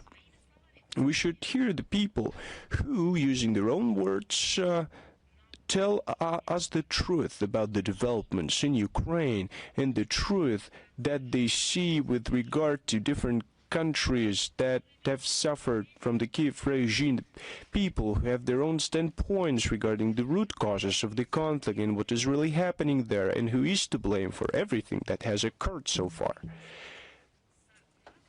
People who use facts explain the direct consequences of a short-sighted policies against the Russian Federation. We hope that the French authorities will follow their obligations in ensuring the laws are being observed, and we hope that they exercise a progressive approach to release Anna Novikova as soon as possible. Thank you very much.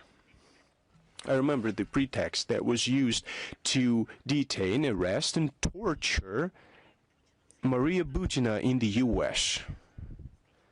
Remember, it was under the Biden administration. Remember, they told us, you just made everything up. She allegedly violated the laws of the U.S. Nobody could understand anything. What laws did she violate? What was what was the violation? And there was a letter which read, let's become friends and establish humanitarian contacts so that the two countries do not fall into the abyss of confrontation. I think that it is not what political activists are writing about. These are the opinion of just rank-and-file citizens that want peace on the planet. That was exactly why she was charged with this actions. When Maria Butina came home, she told us what they did to her, how they tortured her, and then a feature film was made and her book was published featuring documentary evidence of what had happened to her. And then we saw the lawlessness that was happening under the Biden administration. Americans witnessing these events said that it was them personally who participated in this smear campaigns and other actions, and how this story unfolded. And now we know the truth about Maria Butina and what was done to her and what she lived through. And we know now that it has nothing to do with the FARA Law Act. It was just about harassing a person who had done nothing wrong, just said, let's now help our countries to establish friendly relations. That was it. And that's why she was tortured, but she was able to survive. And now she started helping others. First and foremost, our compatriots. She is now helping our citizens and our compatriots who have found themselves in a bad situation, and they were accused of different things that they have not done, and they have become subject of harassment on the part of Western countries by the punitive democracies. If you don't have any other questions, let us move on. Is Ria Novosti with us? Madam Zakharova, good afternoon. Christina Rodriguez, allow us to ask 2 questions. Good afternoon, please. You can ask even more questions if you'd like. First question is, how does Moscow assess the Zelensky statement on the fact that Ukraine is ready to engage in a ceasefire agreement during Easter? Is it realistic? That's it's a PR campaign that Zelensky often uses. Zelensky needs it not as a stepping stone towards a long-lasting peace. It's just a step in a campaign launched by its Western sponsors to reach a ceasefire, a 1 or 2 month ceasefire, in order to be able to regroup and prepare the AFU to continue the hostilities. And we have seen a lot of indicators of that. If Zelensky were really interested in the end of the conflict, he would now show the political will and will stop discriminating Russian and Russian-speaking parts of population of Ukraine, thus underlining the seriousness of his intentions and contributing to the end of the crisis. But we don't hear that. We see just the henchmen of Bankova who are doing the reverse, and Zelensky himself has been saying the only thing. The belligerent rhetoric and calls upon everyone to kill at least 50,000 servicemen, Russian servicemen, monthly. The Kiev regime has many times proved itself as a party that is unable to strike deals. In word, Zelensky supported the U.S. initiative to put a moratorium on strikes on energy infrastructure in Russia and Ukraine, but indeed he allowed the AFU to violate this energy ceasefire 136 times. That's his true essence. But I can reiterate that Zelensky did the same when reacting to a initiative, ceasefire initiative, the Russian President Vladimir Putin put forth last year during Easter. Back then, Russia recorded a couple thousand violations of this regime on the part of Ukraine. That was the response that he gave.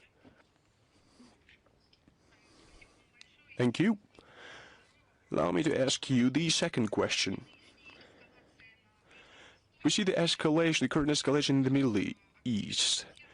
Representatives of the UN Secretariat actively comment attacks on synagogues in a number of countries in Europe.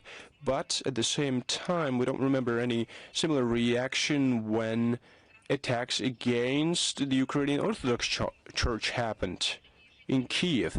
If you look at Ukraine, you can see daily attacks against believers, attacks against churches, repressions against priests that criticize the policies of Zelensky. I'd like to know how you evaluate and assess the policies pursued by the UN Secretariat.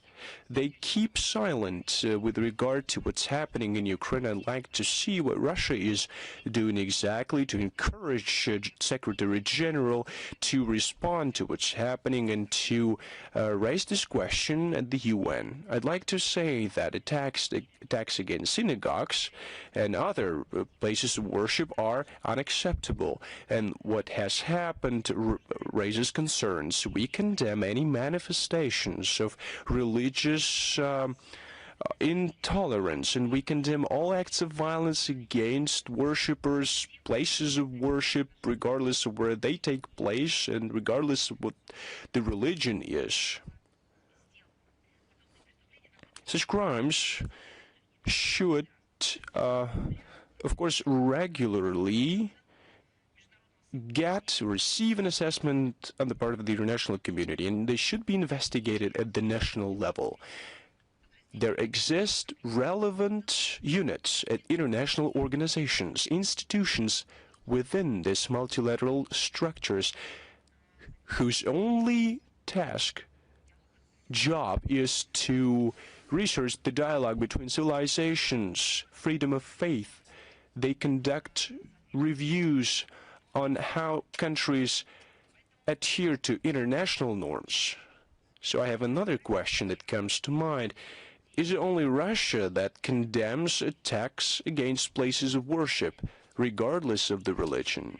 It turns out that the UN Secretariat acts within the bounds of a different paradigm. Of course, we have noted these statements by the UN. Antonio Guterres said, and I quote him, that the UN directly condemns attacks in different countries and calls upon providing the protection of all places of worship and acts against any manifestation of hate. Would only Russia call upon others to ensure protection against such attacks? Why is there no one else that would do would make same statements? As you said, the UN Secretariat does not react in the same vein with regard to similar attacks to Orthodox churches, monasteries, church schools. We're talking about rewriting history, torturing priests, desecrating holy places and artifacts. There were two statements by the Russian Foreign Ministry on how Ukraine violates the rights of worshippers. And the main focus of this statement is on what is being done to the churches and their heads. Where is the UN Secretariat? Why is it not commenting on that?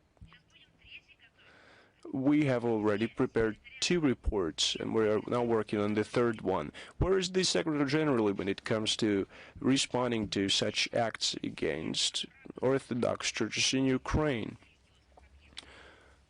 We see concern with regard to one group of places of worship, and at the same time, we don't see anything, total inactivity on the part of the leadership when it comes to systematic disregard towards the violations against the Ukrainian Orthodox Church.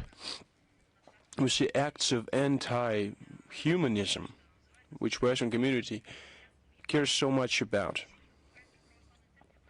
Priests of the Ukrainian Orthodox Church are being tortured, interrogated. The Ukrainian regime forces them to abandon the wrong version of orthodoxy. These people were not loyal to any religion, and they are now talking about the wrong religion. They're being beaten, churches have been desecrated, raided. In late January, nuns of a Ukrainian monastery were evicted from their abodes, and the doors were sealed.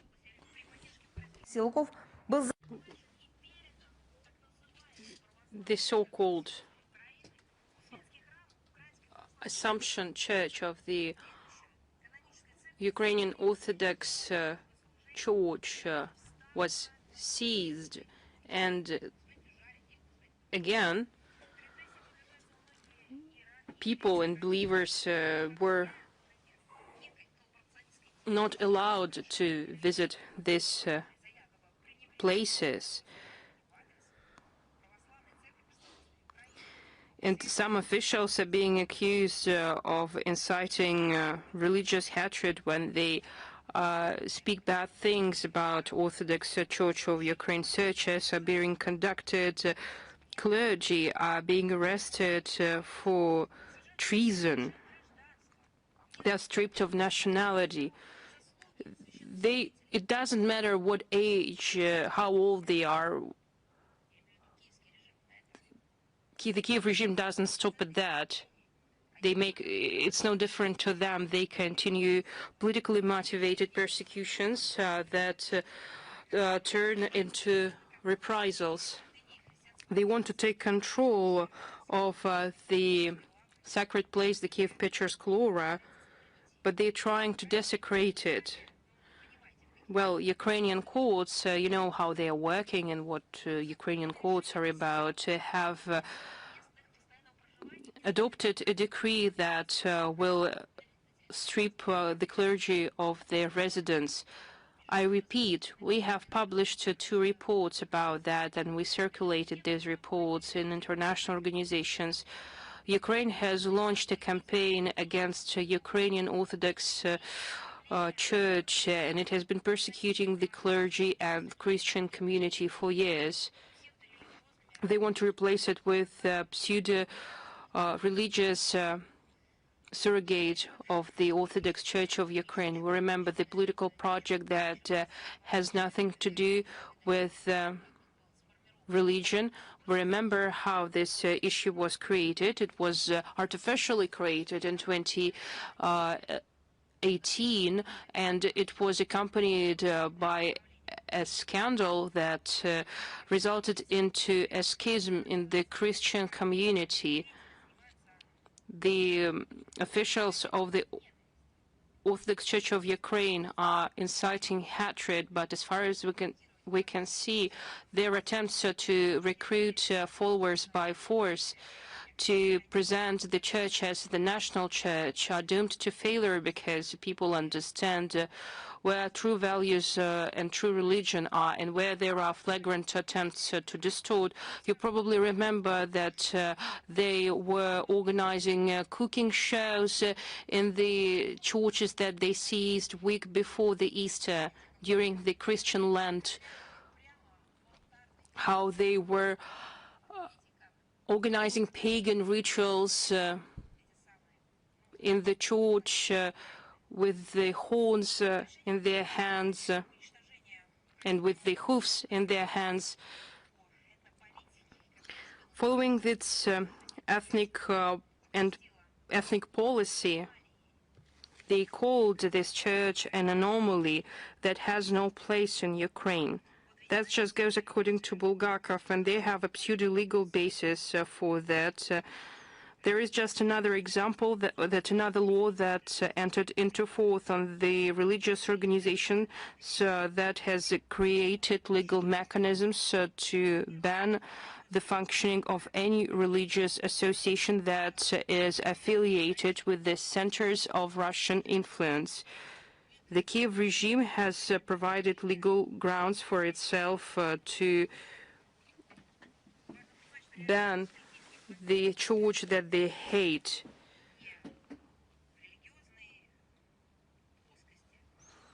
We understand that it has nothing to do with religion, and it has nothing to do with politics. This is madness of the Kiev regime. They are not just fighting against unwanted denomination. They want to rewrite their own true, popular, and to turn it into something foreign. They want to turn good into evil. And they paint with the same brush everyone else. You probably remember that this process started long before. They have become stronger since 2014, and it has been launched at an accelerated pace. And they did all that to fight against separatism and Kremlin propaganda. And they started to prosecute everyone, unwanted journalists, political opponents. Those journalists who were independent and who were tried to be unbiased in their work, they prosecuted companies that weren't wanted by authorities, clergy. Russophobia is the part of the Ukrainian DNA. That's why they are annihilating everything that could be linked to Russian language, culture, religion. Russian language is a native language for a large part of the Ukrainian population that for centuries has been in cultural unity with Russia. And this policy pursued by the Kiev regime means annihilation of part of its population and society. I don't think that UN officials are concerned about it, because I can see that any religious site, because it's our principled position, you can find numerous materials that we have developed on this topic, and you will understand the attention that we have been paying to the rise of anti-Semitism in the world. We have been championing for Islam that, again, is distorted and is facing with persecutions and provocations. Why we cared so much about the dialogue of civilizations, the format that existed earlier, but we see that a large denomination and religious communities being persecuted by Ukraine, but UN officials turn a blind eye to it. And I'm referring to the UN Secretary General. I'm talking about the United Nations High Commissioner for Human Rights. They haven't expressed their position with regard to the situation that is unfolding around the Ukrainian Orthodox Church. Overall, this is the manifestation of double standards, but it's annihilation of any standards if we follow their actions. When we're talking about the situation around in Ukraine, they just follow the mantra of Western countries. It's a different thing. We're actively using the UN platform to tell the wider public about the situation with the Ukrainian Orthodox Church in 2023. In the peak of persecutions, we have organized a number of UN Security Council sessions. We have organized a RIA formula informal session on the situation with the freedom of religion in Ukraine. We will continue these efforts and take into account how complicated this issue is to make sure that it's understood by UN member states that are far from this religious space. And all these years we're trying to bring this situation to the attention of UN officials by demanding from them both in spoken and written forms to show a proper reaction, but unfortunately they avoid giving any response to that. But that's why the United Nations was created, but they prefer to avoid the situation. We insist on the principle of indismissibility of discrimination against religion, and this principle should be applied universally. The international community cannot ignore systemic violations of rights of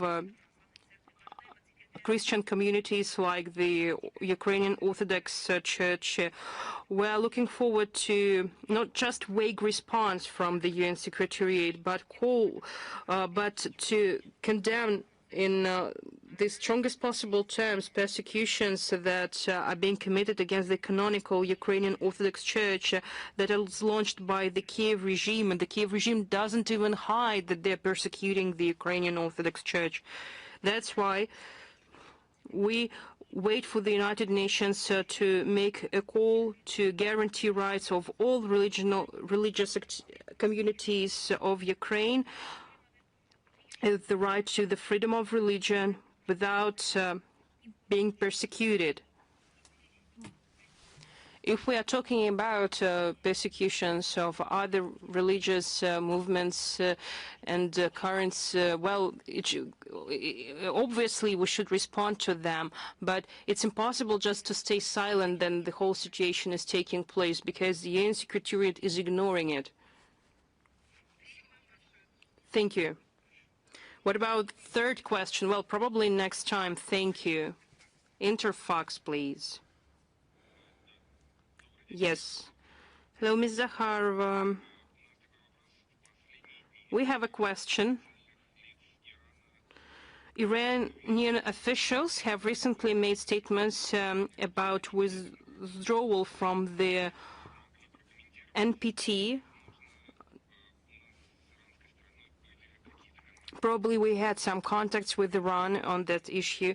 Yes, we are aware of the statements made by the official representative of the Iranian Foreign Ministry.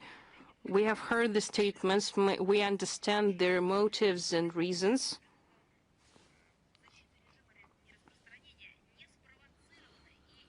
The unprovoked and illegal attack by the US and Israel on Iran under the pretext of a non-proliferation regime has dealt a heavy blow to the system of international law at large and to the international nuclear non-proliferation regime in particular. Once again, non-proliferation narrative was used to justify interference in domestic affairs of Iran and in attempt to destroy an unwanted country. There, it is obvious that these objectives have nothing to do with the nuclear non-proliferation and with the observance of the NPT. such cynical and unbridled use of force under far-fetched pretext will lead to the understanding by countries of the regions and by countries of the entire world the need to acquire such types of weapons that will help to protect them from the potential aggression, and that might play a harmful role for international non-proliferation regime of weapons of mass destruction. Adversaries of Iran that inevitably will be held accountable for their actions have made everything possible, and they are doing that not for the first time, to incite and inflate discussions in the Iranian society about that. At the same time, Tehran has always been committed to its obligations under the treaty, and Iran continued its dialogue with the IAEA, and he has been looking for negotiated solutions that will allow to address Western prejudice and unjustified suspicion with regard to its national nuclear program. And it seems that the United States are trying to destroy, to annihilate the existing international legal regime, including in the field of non-proliferation, disarmament, and arms control, and consequences of that would be quite devastating for the Americans as well. Izvestia Anna Rakhmanova, we have three questions, if you allow. First, Donald Trump stated that if he fails to make a deal with Iran and the Strait of Hormuz would be closed for business, then American military will destroy all Iranian energy facilities, which will lead to high energy prices. Has Russia discussed with OPEC plus partners possible consequences of such threats to the international oil market stability?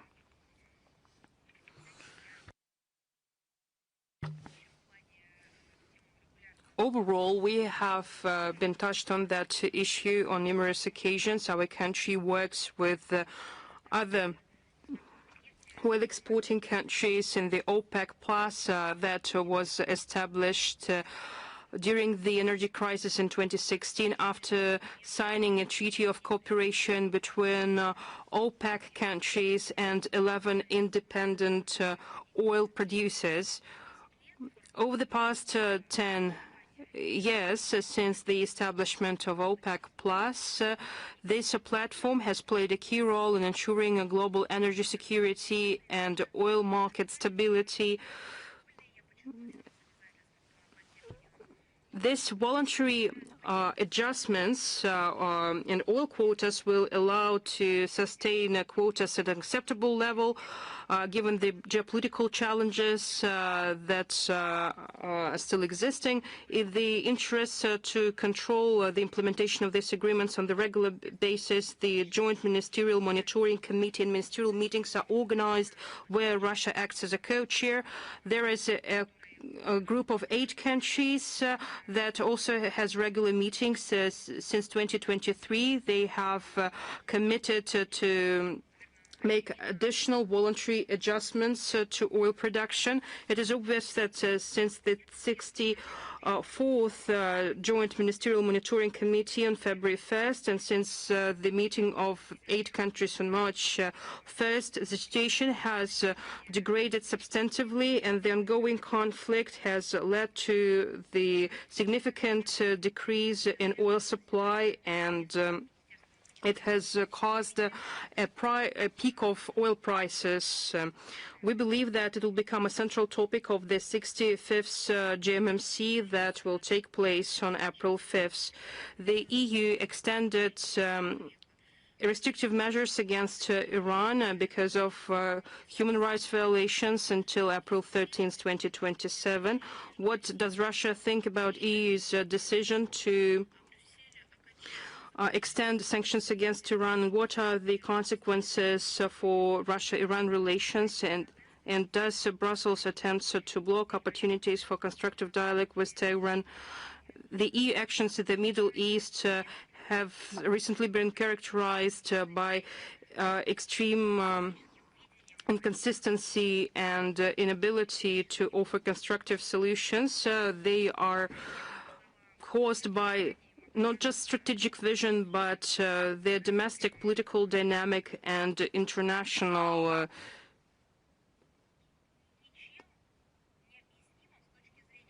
unexplainable logic, something that cannot be explained by logic, science, and it is driven by international opportunism. EU countries have made responsible all those who fell victims to the situation.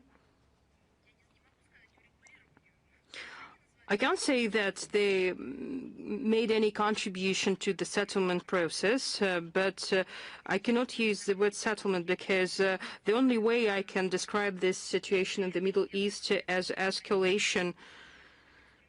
They use their favorable tool set, the only tool set that they have, and they believe that this tool set could be used for all problems, and this tool set include unilateral restrictive measures that are illegitimate from the point of view of international law and that undermine prerogatives of the UN Security Council.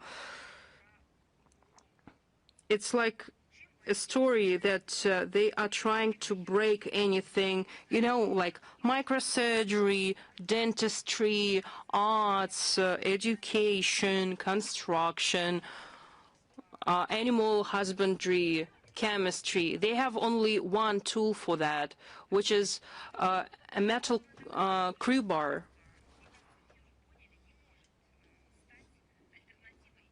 Sanctions pressure on sovereign states cannot be used as an alternative to diplomacy and won't help to normalize the situation in the Middle East and in other parts of the world as well. Such reaction of Brussels confirms that it follows a destructive policy in the region, and it shows its biased attitude towards Tehran, as well as their desire to instrumentalize the issue of human rights. They want to use false narratives to cover their errors, mistakes, and failures. Everyone is to blame, but not them. Thank you very much. Another question.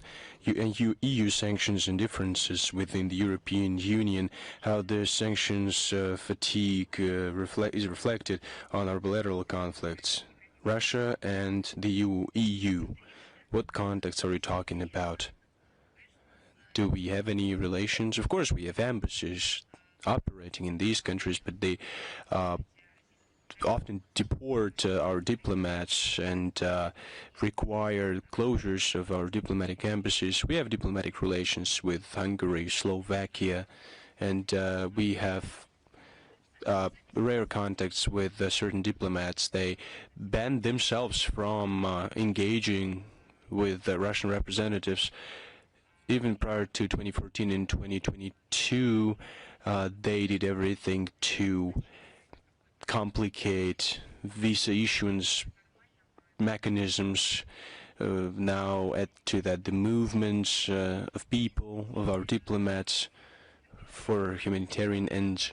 They banned transport, movement, aviation transport between our countries. Now everyone should take a detour, despite the fact that people have to resolve their problems. They impose sanctions blocking the trade turnover. They also blocked the exchange of goods and services. They blocked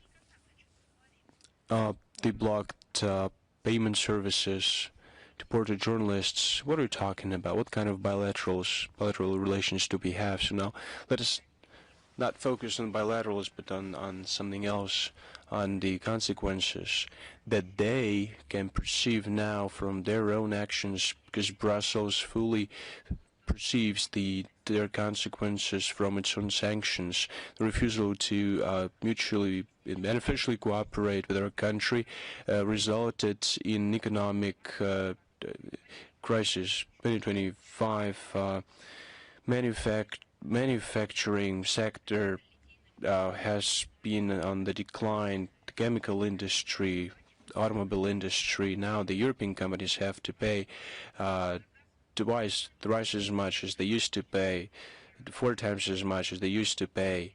Now they're paying to American companies. Now, when somebody is saying on their behalf, you have problems as well. Wait a minute. Now, the problems that the European Union is now facing were not created by Russia. They were created by the European Union. We're seeing these indicators not because somebody introduced some measures against them. It was like a boomerang effect following their unreasonable, unlawful actions. And they have unleashed a hybrid trade and sanctions war against our country. So you cannot compare these two things. Moreover, what they do, they encourage other countries to not engage in trade relations with us. But it's ludicrous, especially now, taking into account the energy crisis that they're now navigating. And that's the direct outcome of their actions. It all has been exacerbated by the crisis in the Middle East.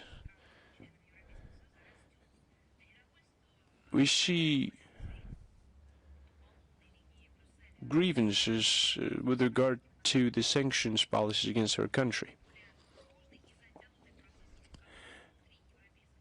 Within the European Union, many decisions now take longer time to be adopted. You know, the 20th package of sanctions has not been adopted yet. So one would like to believe that sooner or later they will understand that it's going to end in a failure, and European capitals will start thinking about establishing constructive relations beyond their borders. And it doesn't only refer to our country. The sanctions policy is the only tool that they use. They have to get better, and they can use different tools to cooperate with other countries.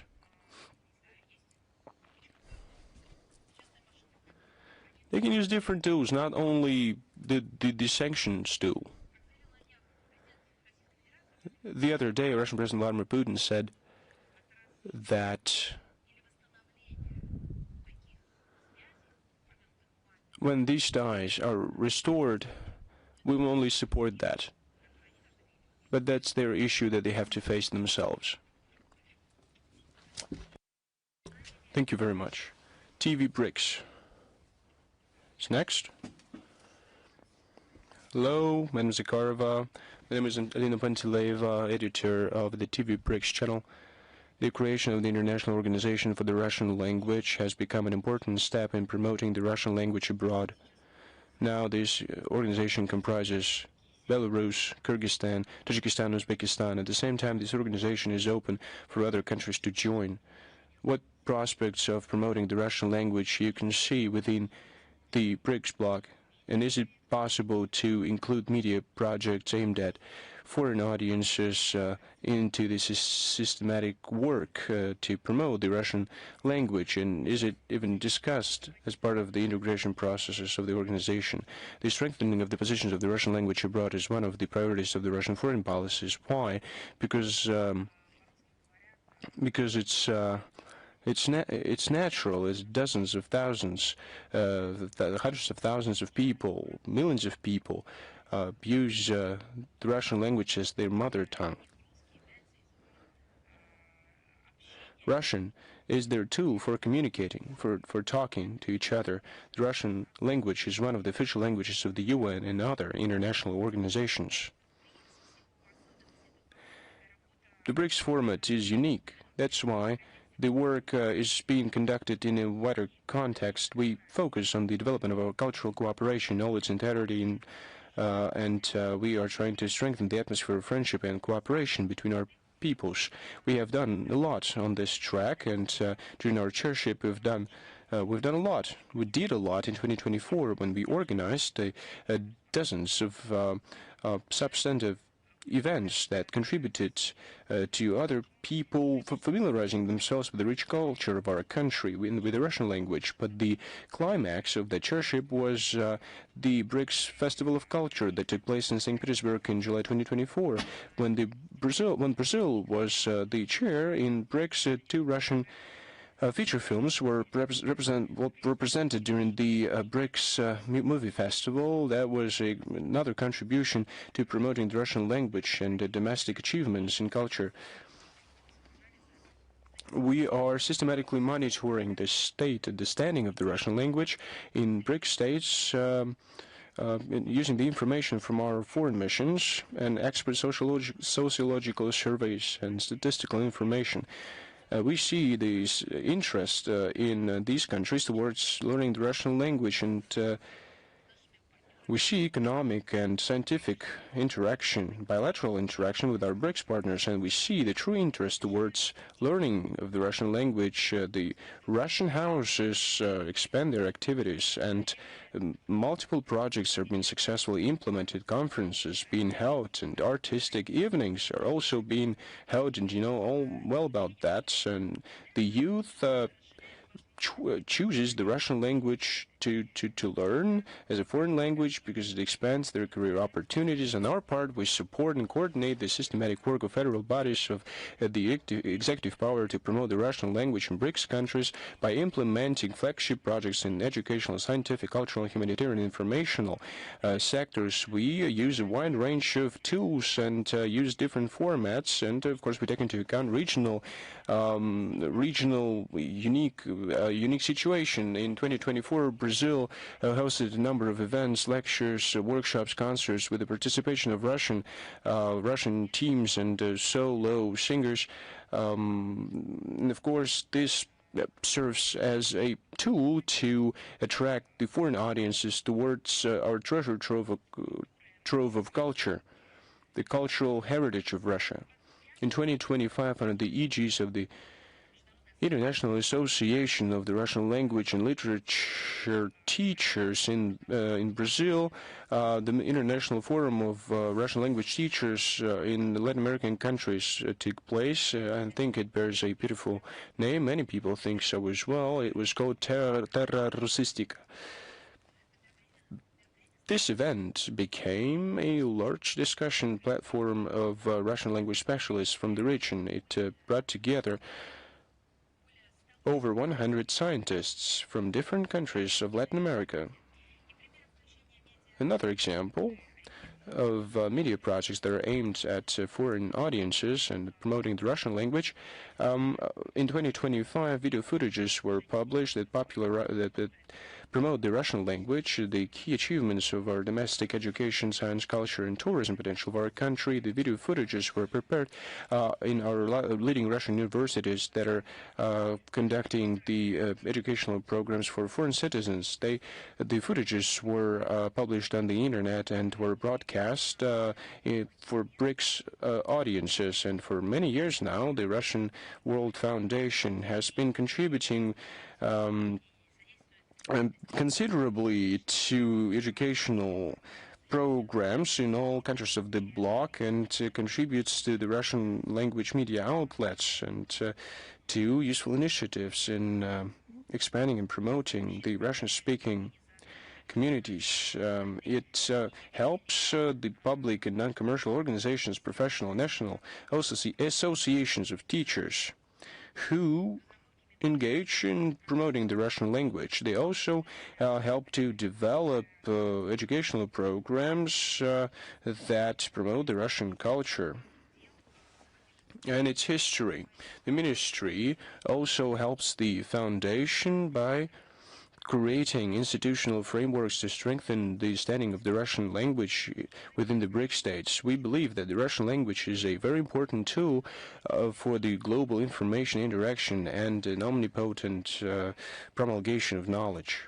I'd also like to note that the foundation has established cooperation with your channel as part of the flagship project, the 17th Assembly of the Russian World. In 2025, in the partnership with TV BRICS, a thematic platform was established. It was called the New Media Space, the expansion of the dialogue. It brought together participants from more than 40 countries, including representatives from Brazil, Egypt, Zimbabwe, Indonesia, Iran, Malaysia, Oman, Ethiopia, and South Africa. The representatives discussed the shaping of a new information landscape and the role of social media in the global south, including BRICS states.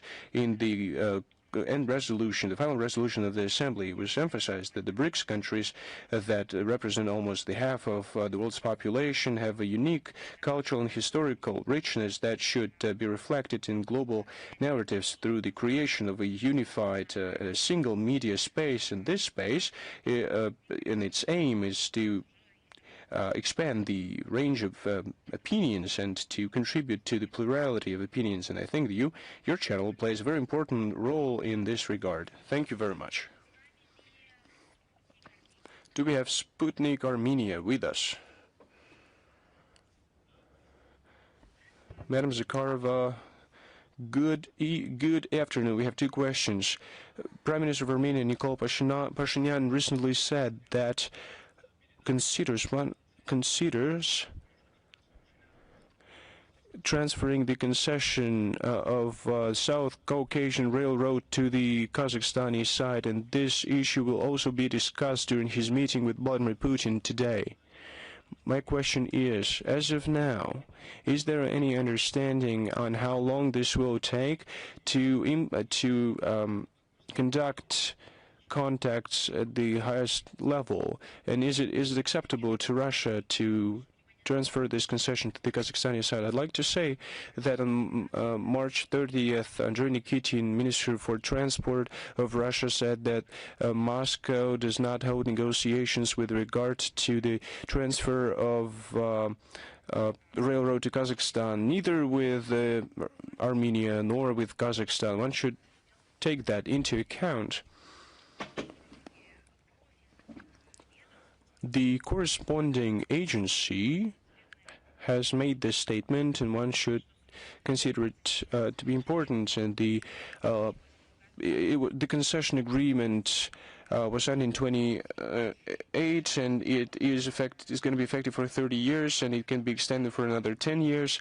The South Caucasian Railroad has been responsibly fulfilling the provisions of this agreement, and the Russian investments have amounted to over 30 billion rubles. As far as top negotiations go, you should please turn to the Presidential Executive Office. There are now reports that the Armenian delegation visiting Moscow will include Foreign Minister Arat Mirzayan. He said recently that he would consider looking at Russian experience when it comes to countering hybrid threats. What can you propose in terms of that, and can this issue be discussed during today's contacts? Without talking about today's negotiations, which take place at the top level, you should address this question to the Presidential Executive Office. So everything will be discussed in detail through appropriate channels. Russia has a vast number of opportunities, and to talk today about our steps at the UN. We're talking about international legal norms and best practices when it comes to combating cyber threats.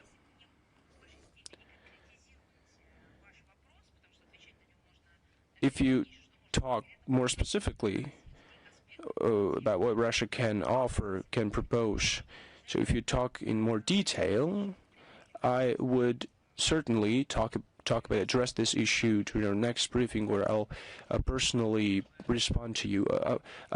Arat Mirzayan had a speech in the parliament, and when talking about the hybrid threat, he was asked by one of the journalists about that, and Arat Mirzayan answered that Russia can propose its best practices, and we will consider them. That's what he said.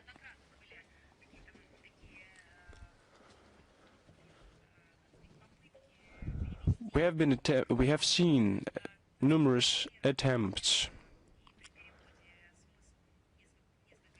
to quote these statements, but when translated, I think it was slightly distorted. If there is interest on both sides, and there is a need on both sides, we are ready to respond. As far as our opportunities go, one should specify what they're interested in. Is it protection of information? Is it combating cyber fraud? Or maybe it is about cooperation at international platforms. We are ready to share our expert opinion and to cooperate on a number of areas. This is why we have different departments at the Foreign Ministry, the Department of International Information Security, and we have a number of agencies that cope with cyber threats. That's their expertise.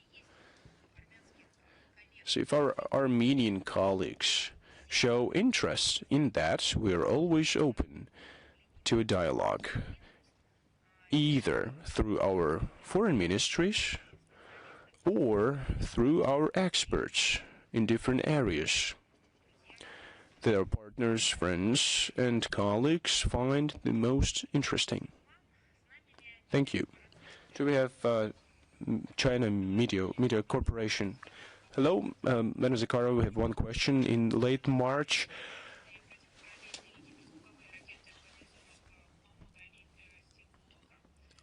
land forces of Japan said that they would deploy long-range missiles in Kumamoto, in Shizuoka region. We're talking about the range of 1,000 kilometers and hypersound armaments. So the enemy will be able to strike the military bases of the enemy. For many years, Japan has been violating the principle of the defense defense. I would agree that Japan has violated its own constitution, so to speak, the provisions of its constitutions. The deployment on its territory of missile systems and increasing their strike arsenals all present the steps that are part of remilitarization campaign of Japan. Add to that the preservation of historical memory and the process of rewriting history. You'll see a tragic outcome. Earlier, we have noted the direct consequences of this policy and instability in the region, including it affects the interests of our country. And of course, we take into account this situation in order to take countermeasures to ensure security and safety of other countries. Do we have Reuters with us? Madam Zakharova, good afternoon. We have a question to you, concerns Cuba. The other day, the U.S. permitted the Russian tanker transporting humanitarian aid to deliver it to the island, but then later on they said that these actions do not reflect the change in the policies with regard to the blockade of the isle. Does Russia think that it is reasonable to ask each and every time the permission to help one of its traditional allies? That's a situation that we could have not imagined during the USSR, or Russia would provide assistance to Havana in any case whatsoever, despite the positions of Washington. Well, you put this question in a way in a very interesting way, but we have always provided help to Cuba, and the U.S. have always held Cuba in blockade, and countries that are friends with Cuba have always been talking about the need of lifting this blockade, and have always done so that Cuba, despite this American blockade, could receive what it needs. Nothing has changed so far. Just look at the General Assembly resolution. Look how many times Russia raised this issue at international platforms. We have required to lift the blockade against a sovereign state that suffers from the lack of goods and commodities that they need. We're talking about medicines, food, fuels. We're talking about the people that European countries and the U.S. care so much about. So it's not that it just emerged yesterday. Cuba is our friend in the Caribbean. I can only reaffirm that we stand in solidarity with the government of Cuba and its people. Our relations with this island have a long time friendly nature. From time immemorial, we've provided help to our Cuban friends. Different situations, we've seen different situations, and I should not remind you of what those situations were like. It's not just we were asked to do that. The world was on the brink of the nuclear war. If you remember the Caribbean crisis, you remember how it started. Well, you probably forgot that, but Reuters cannot forget that, actually. As for our contacts with the United States, I think commentary has already been provided by the Presidential Executive Office, so I see no point to return to this issue again. Thank you. News.ru, please. Hello, Ms. Zakharova. We have two questions for you. First, on March 29th in Islamabad, 4 countries discussed the establishment of a consortium to govern oil supplies through the Strait of Hormuz, including Egypt, Pakistan, and other 2 countries. There are different options on the table, including the payment for passing through the Strait of Hormuz. That was one of the proposals made by Iranian authorities. What's your position on this format, in particular participation of countries that have nothing to do with the Strait of Hormuz from a geographic point of view? Any initiatives with regard to navigation through the Strait of Hormuz should be based on consensus reached by coastal states.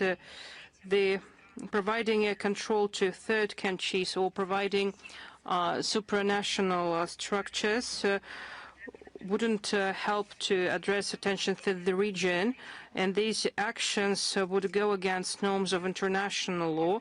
I would like to recall, probably everyone remembers, that the Strait of Hormuz is 20 nautical miles wide. It means that you cannot go through it without entering territorial waters of Iran or Oman, which have sovereignty over this water. So we have no information about the legal constructs that would allow to provide water areas without the approval of Iran that are part of the territorial waters and provided under the control of the other states.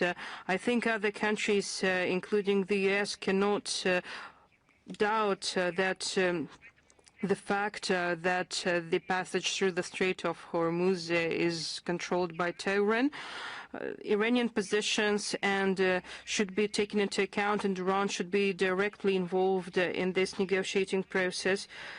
The extreme position of the commercial fleet and vulnerability of the commercial fleet doesn't allow us to be sure that this situation will change in the near future. It is impossible to ensure the long-term normalization. It's impossible to reach that without normalizing situation in Iran for the long term. Take into account the situation in energy markets, EU officials continue to completely phase out Russian oil and gas. What could be the possible consequences for that? And if there is any opportunity to reach an agreement? So it's just a very dangerous trick. There is a joke. Have you seen the trick? No, I haven't seen the trick in the circus. That's the trick that they are doing. Everyone all over the world think about obtaining more and more resources. Everyone thinks about buying oil and gas at a predictable price and with an easy logistics, but only the European Union continues to eat the cactus. But I would like to call that EU deliberately pursues the policy of the phase-out of Russian oil and gas. That's the policy pursued by the European Commission. That's the madness that they have been responsible for so many years. They have actually proposed a roadmap that, well, probably will lead them to the abyss.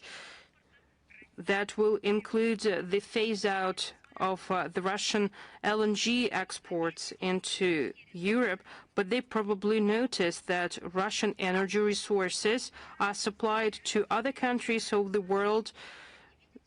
They are obtained by other countries, and they cannot just ignore the current situation with oil and gas markets, and they can't just ignore the current geopolitical situation. But they have killed the desire and even the skill to see that. In line with all these documents and roadmaps, in November 2027, the Russian oil and gas should be completely phased out. Probably they will create another performance, another show, because they need to celebrate it. The European Commission has developed another document, and you won't believe it, about the Russian oil, and they plan to ban oil supplies till the end of 2027. I'm not sure whether they're going to have another show or another concert, or they will organize it all together, but they need something to organize, because again, it's a momentous decision for them that will lead the EU to the bottom of the barrel. Well, but just don't tell them, it's our small secret. EU has paid 6 billion euros for buying oil and gas. But according to Ursula von der Leyen, the chief of the European Commission, in the middle of March, it was noticed that even the current crisis isn't a reason to return to the normal energy cooperation with our country. Well, it's not to me to ask the question. Well, it's up to the journalists to ask that question. What could help to return to the normal energy cooperation with our country? But there are not enough brave journalists to ask that question. Well, there are weak prospects, and the conflict in the Middle East has been ongoing for 2 months, and there are no prospects for its end. And energy infrastructure of countries of the Persian Gulf were already attacked, and navigation was disrupted in the Strait of Hormuz. And several days ago, we have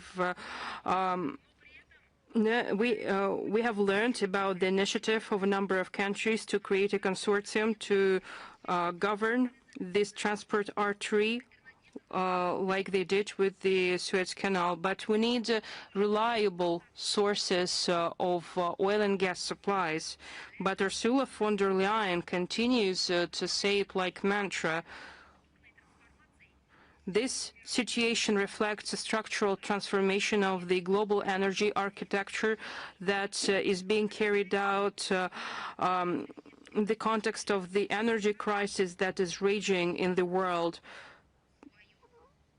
European bureaucrats will continue to go to the bottom of the barrel and to the abyss. Well, and to speak in diplomatic terms, they will continue to ruin their economies for political gains. The energy sector of European countries has responded to the escalation of situation in the Middle East. Gas has already the gas prices have already increased by 85%, oil prices by 54%, petrol by 44%, and diesel by 42%. And as for the Brent price, it is at the level of $100 per barrel, and as for gas, it is about $600-700 per 1,000 cubic meters. That leads to rising prices on fuel, and it has an effect on the income of EU citizens that make governments to take measures to mitigate consequences of the crisis. Well, people have not to take showers, not to turn on their air conditioners, not to go outside. Well, it would sound funny if it wouldn't be so sad, because such measures deal a heavy blow on individuals and businesses.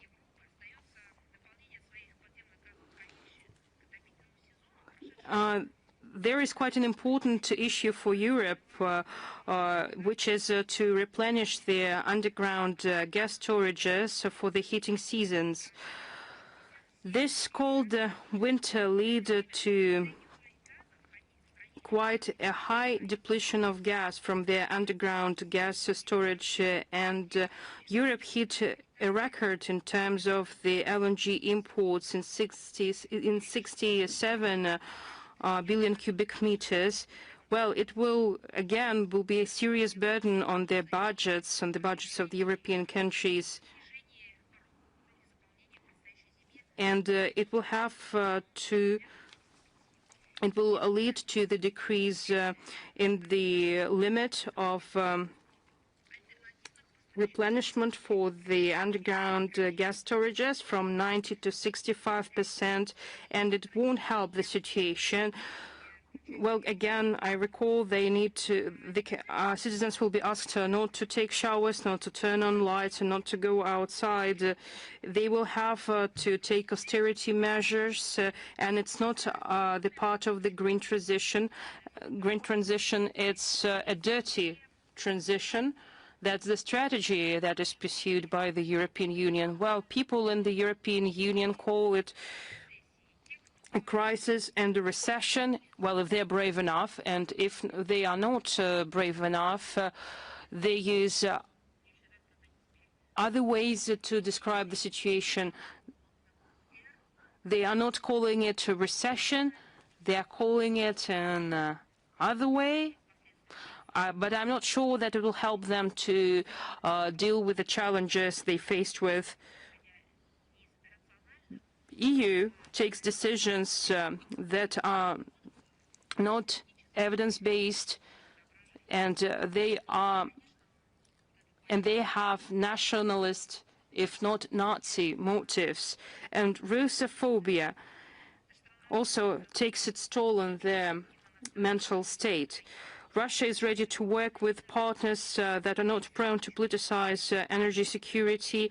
These approaches were described again by the Russian President Vladimir Putin on March 9th during his meeting with the government, where they discussed the situation of the oil and gas global markets. We have faced with many situations in our country. For decades we had geopolitical turbulences, and Russia has never violated its obligations in terms of oil and gas supplies. We have always fulfilled our commitments in terms of contracts that were signed with our partners. We have never endangered energy security. We have never made it dependent on political tensions or political situation. Our country has always been open to concerns, to outstanding matters that were raised by the European Union in the past, and at their request we have reached mutually acceptable, mutually beneficial solutions. We need to ensure the reliable market operation, and we need to ensure that consumers are reliable and demand is stable from the point of view of the EU, but I'm not sure that the EU leadership will accept these solutions. Saga,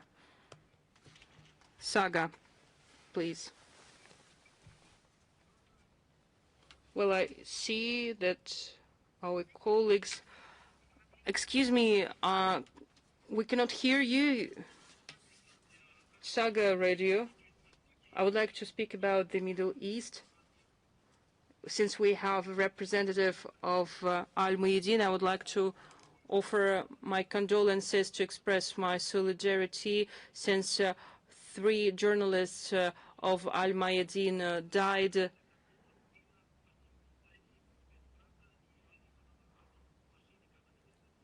They were in a car and they were providing information. We are part of the Association of International Journalists, and such news is important. How the Russian Foreign Ministry responded to the decision of the Israeli police to restrict access for the high-ranking representatives of the Catholic Church to the Holy Sepulchre Church in Jerusalem in the Palm Sunday. We are afraid that the same might happen with the representatives of the Orthodox Church in a week. We understand that Easter is an important religious holiday for Orthodox Christians. Well, you have probably guessed that I have a lot to say about it, but this issue is very sensitive, especially if we take into account the fact that there is a combination of facts: respect for traditional religions and ensuring security. I wouldn't like to comment that issue in greater detail. As for the statement, we'll make the statement later. We continue to work with our partners. The Israeli side has provided strong guarantees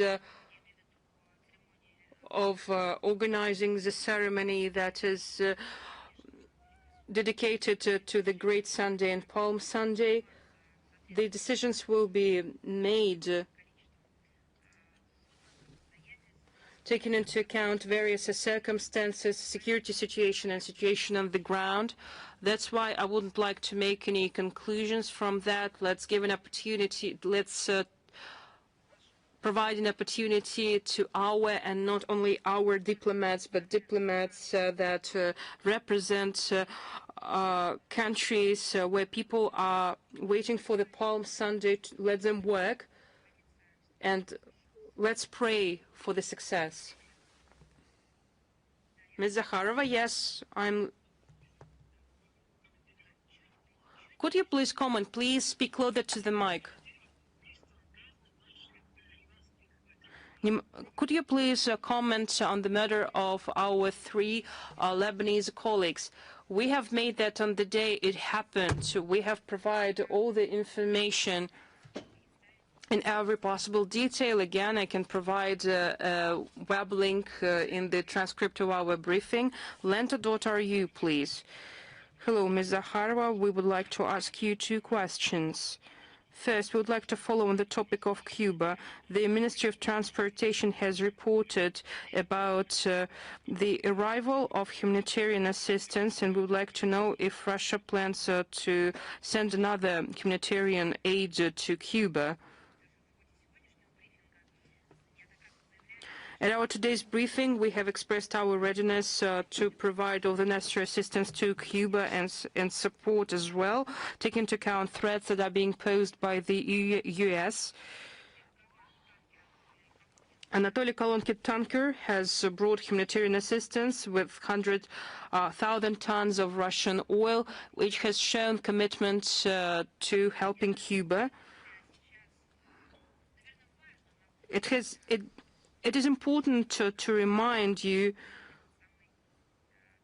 who Anatoly Kolodkin is. Well, you probably know who Anatoly Kolodkin is. That's the name of the tanker which brought humanitarian aid to Cuba. Anatoly Kolodkin was an expert in international affairs, and in particular in the law of the sea. He specialized in the law of the sea. I don't know how it was a coincidence. The day as fundamentals of the law of the sea are being destroyed, the tanker bears the name of the person who upheld the international law of the sea and who actually co-sponsored, co-created the international law of the sea. This information is quite interesting and useful, and I will provide again information about Anatoly Kolodkin in the transcript of the briefing. Comments have been made by Sergei Rabkov, Deputy Minister of Foreign Affairs. I can quote his words again. Cuba is our friend and partner in the Caribbean, and we have no right to abandon Cuba. That's why we continue helping Cuba in the future. Thank you. Thank you very much. Thank you very much for mentioning Mr. Kolodkin. I wanted to mention his name when I was asking about the law of the sea. Just the only thing that I'd like to add, and sorry for interrupting you, I think that in the not too distant future we will publish our position paper on violation on the part of European countries of the law of the sea. I would say that it's a considerable piece of work, so we'd like to continue working on that for quite some time, and I think that in the next couple of days we will publish this paper. I'd like to see that for myself. Thank you. Thank you. Now, on March 26th, the Turkish oil tanker Altura was attacked. It was transporting Russian oil. Is the Russian Foreign Ministry in touch? Does it keep in touch with Turkey? And are there any measures taken to avoid such incidents in the future? Are you talking about tanker Altura in the Black Sea? One of the priority matters in the dialogue with our Turkish partners is the provision of the uninterrupted functioning of the Russian-Turkish strategic projects in energy and security of navigation in the Black Sea. Of course, it also refers to the situation with the strike on the Turkish oil tanker Altura. It was discussed with our partners during our contacts in Moscow and Ankara. We, in particular, emphasized the need for the Turkey to condemn the criminal actions of the Kiev regime and to adopt additional measures to ensure security of energy supplies in the region. We believe that the unacceptability of such actions in the interest of the Turkey itself, that it is unacceptable to take such actions in interest of Turkey itself. The Kiev regime will not spare you. It will only salvage itself, and I'm not talking about the country, the people, not the people around him. Zelensky will only care for his life, his skin. He will destroy everything. Take any country, any people. He would commit terrorist attacks on social, civilian, energy, infrastructure facilities, with the only end to save his own life. So other parties sponsor him, and you should remember that if you do that, you will feel the consequences of that. That's the nature of evil. Thank you. Thank you. Do we have Al-Maidin with us? Madam Zakharova, good afternoon. My condolences with regard to the death of your colleagues, to the passing of your colleagues. On behalf of the team of our channel, would like to thank the Foreign Ministry for your solidarity following following the death of our journalist in southern Lebanon. Russia has expressed concern numerous times with regard to the conflict around Iran and how it affects the Caspian Sea. At the same time, on March 30th, the Israeli army said that it launched strikes on air defense systems and a port in the Caspian Sea that connects Russia with Iran. What is the response of Moscow concerning this development? I do not have any information on new Israeli strikes against air defense facilities of Iran on the Caspian shoreline. I think I think it would be reasonable to once again say that the Caspian Sea is a safe space for a peaceful and mutually beneficial cooperation. The freedom from any military confrontation should be ensured there. The threats against the Caspian Sea when it comes to transportation of goods is unacceptable to us, and we believe that it should be condemned from all the countries. Thank you. Do we have bold news with us? Good afternoon, Madam Zakharova. Moldovan authorities continue their process from withdrawing from the CIS. The parliament is now considering this issue. The Republic said that it wants to denounce 60 other agreements, treaties that were adopted within the CIS. How can you comment on it? The Moldovan authorities, led by Sandu, have repeatedly talked about their plans to withdraw from the CIS, so there's nothing surprising about these statements now. It's their sovereign rights, but the Moldovan people should somehow be notified about these future decisions. Russia, apart from other partners of Chisinau, does not interfere in sovereign matters of a state.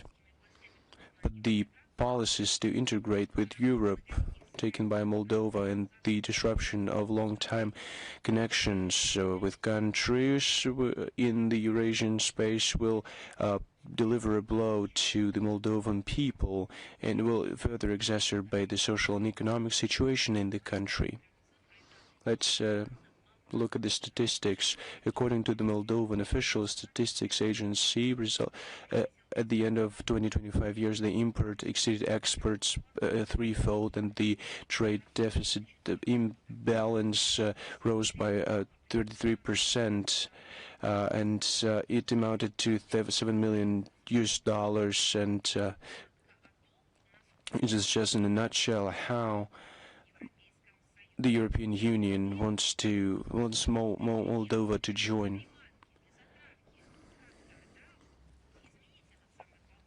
They could have changed this balance to just demonstrate that Moldovan goods and commodities are in demand, but they don't want to do that. We see that services and goods are getting more expensive. The external debt of Moldova has hit a record high, $11.6 billion is the number. The share of people living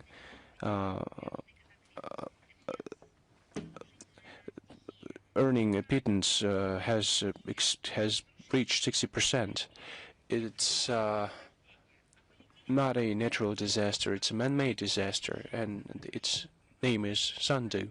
The regime that came to power in Moldova used the money from the West. I'd like to talk now about the cessation of the participation in the CIS. According to Article 9 of the statute, every state wanting to withdraw from the CIS should 12 months prior to the withdrawal notify in written form the Secretariat, the committee. Then, following that, the review of all the treaties is going to take place. We're talking about 200 treaties and 6 hundreds of decisions by supreme bodies of this organization. A list of, we'll also talk about the list of treaties that the country can remain a part of. We're talking about the unified CIS budget and covering the debt of Moldova. And we're not talking about only Russian-Moldovan relations, but the relations of Moldova and other countries. It's not done automatically. The list of the treaties that Moldova can remain part of is identified following a scrupulous expertise. It's not a buffet where you can choose any food you want. It's not a market where Chisinau can just choose whatever it wants and what is in its interest. Some statements made by Moldovan politicians present a manipulation, because Moldovans ask what will be the consequences of our withdrawal from the CIS.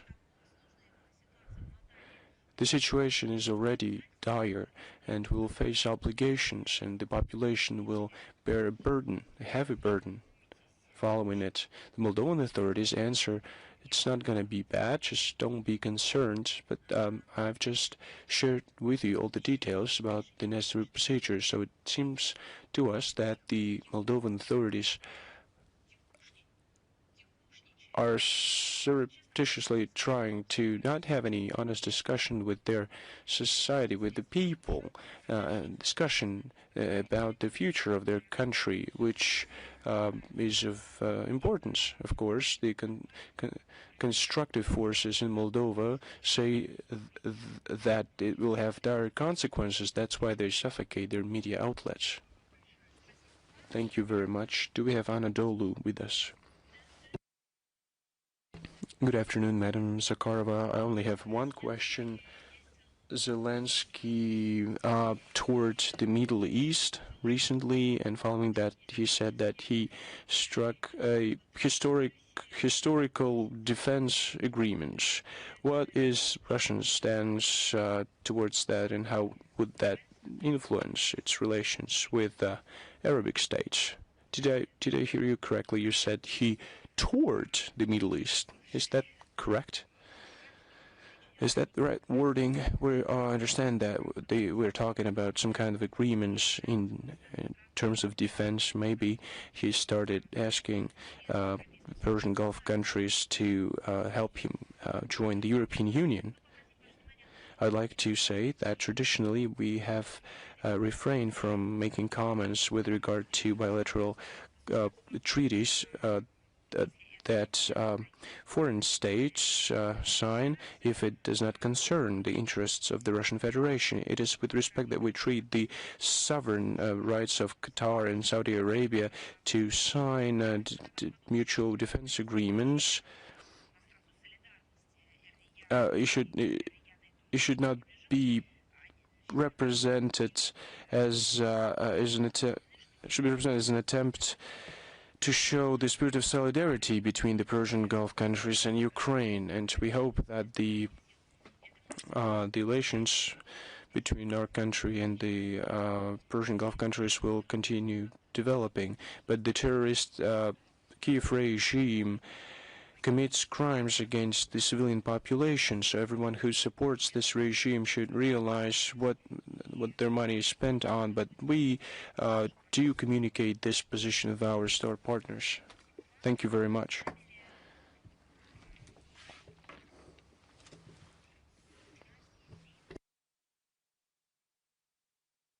Do we have Golos Otechества with us?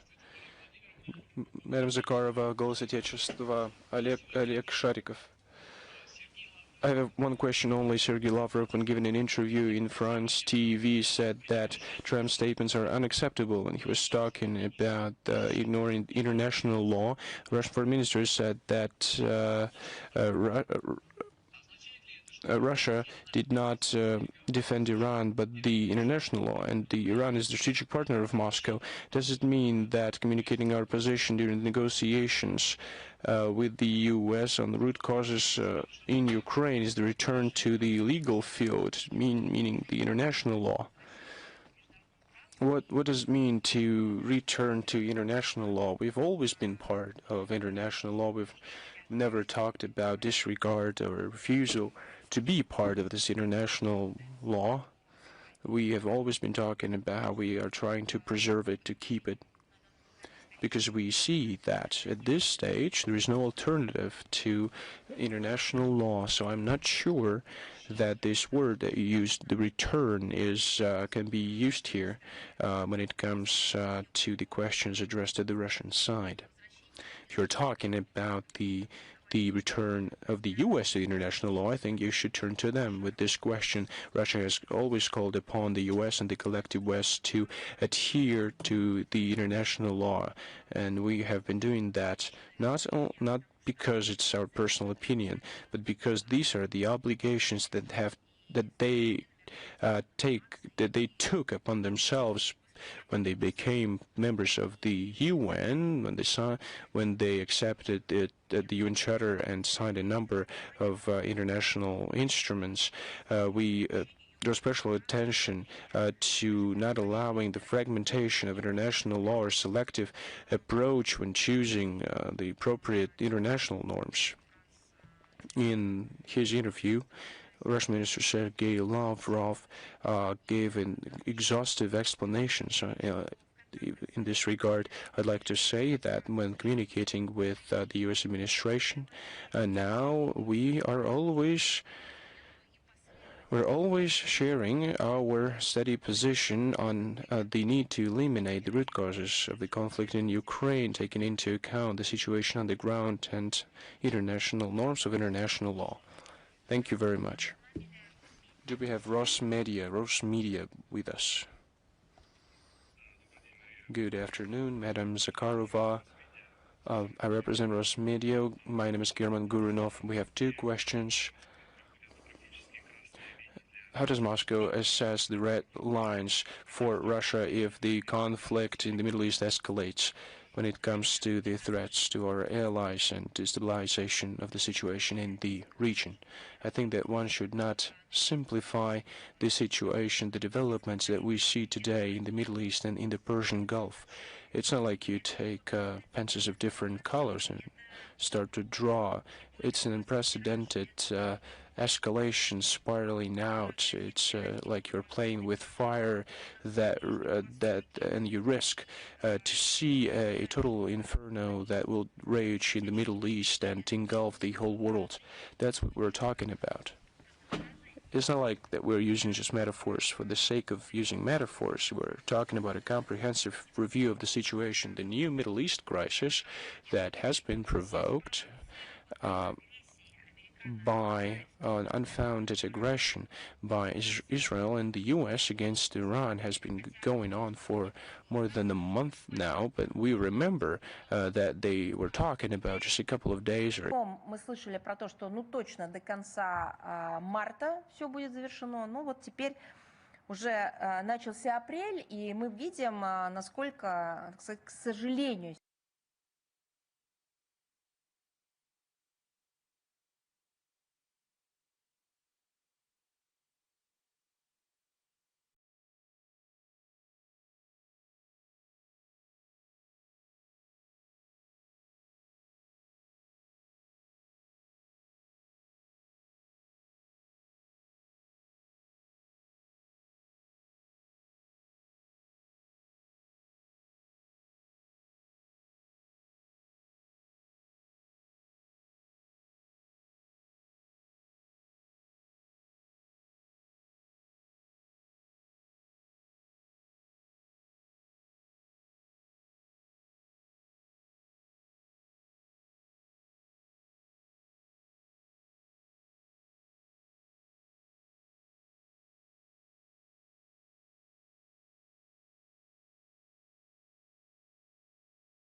underline that it would contribute to peace and stability in the region. You can check it.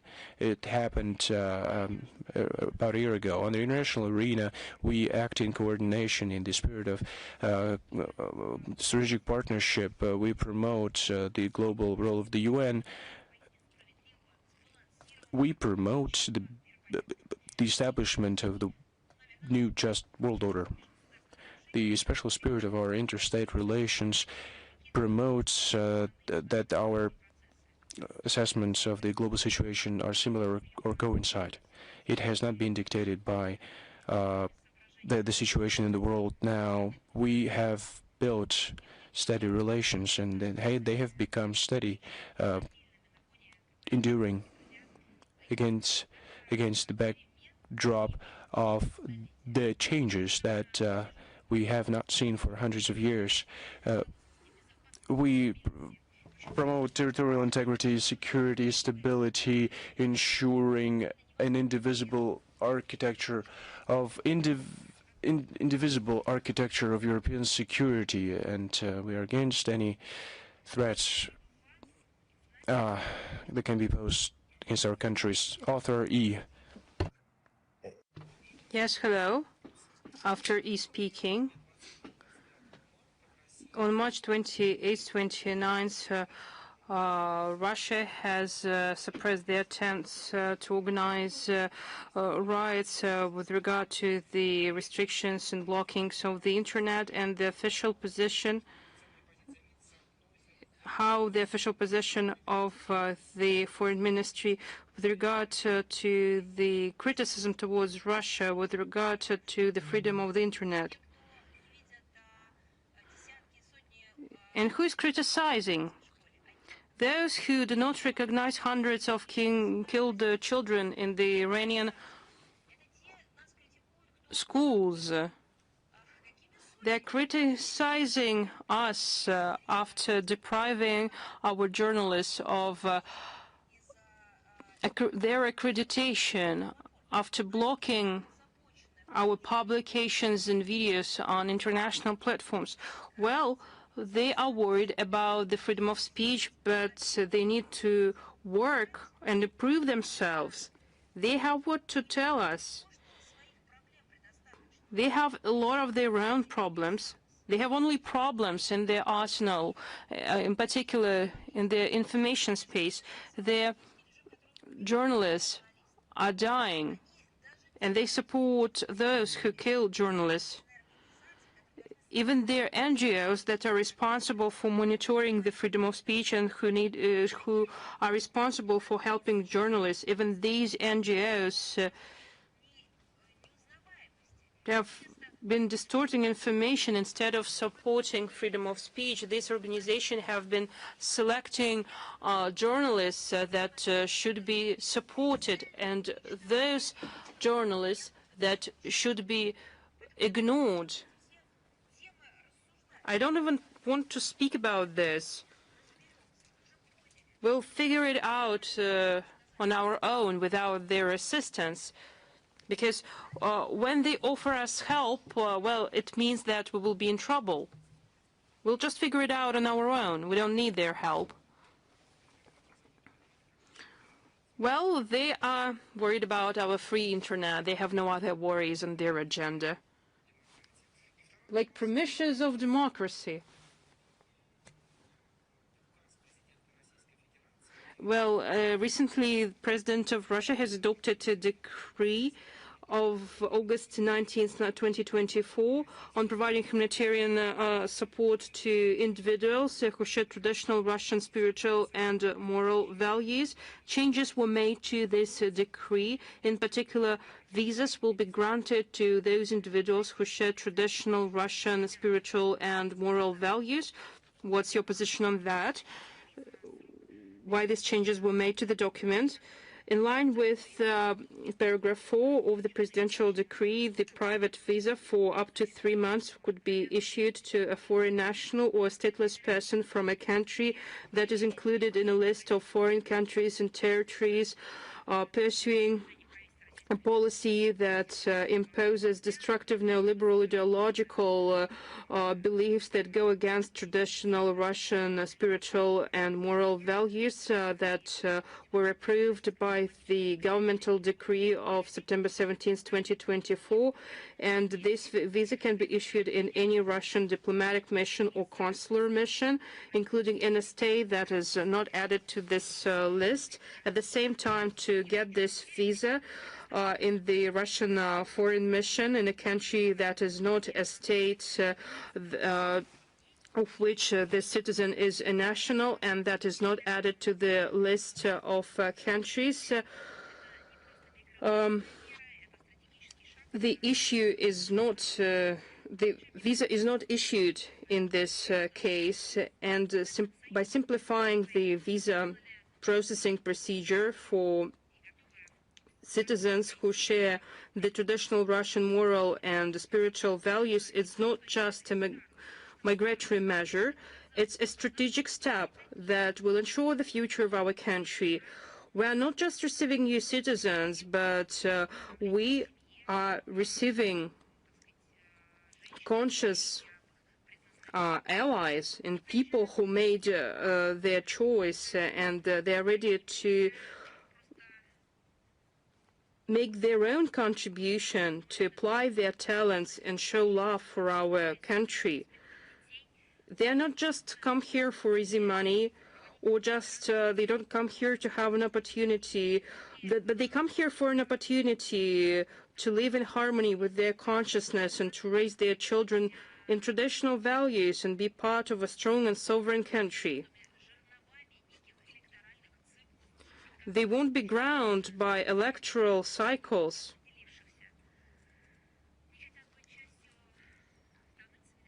Well, they want to be part of a country, of a civilization that upholds its own interests and helps those who need support and cannot live without its support.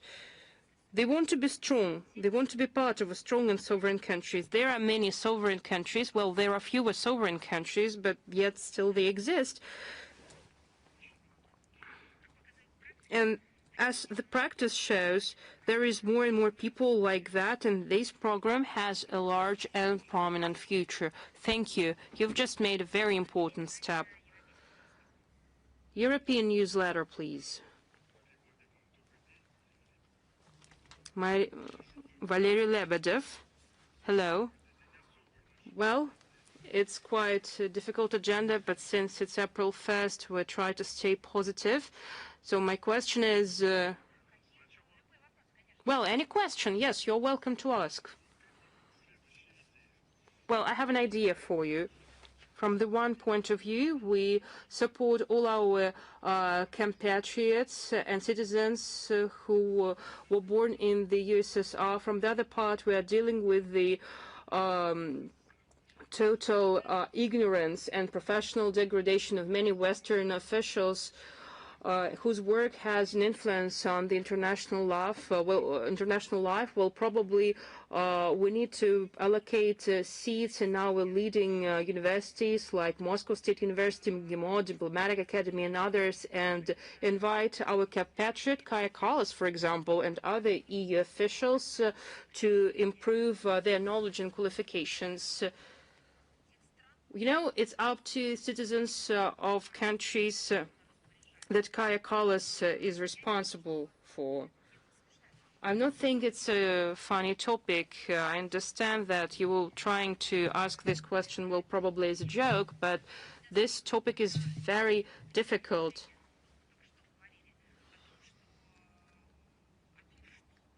We have just talked about improving lives of people, families, and their children by imposing anti-scientific gender agenda. And they're taking actions against them because people do not want to embrace this agenda. These authorities have been maiming future generations. So many children, the present adults, have lost their identities, not just cultural, ethnic identity, but human identity as the result of these actions.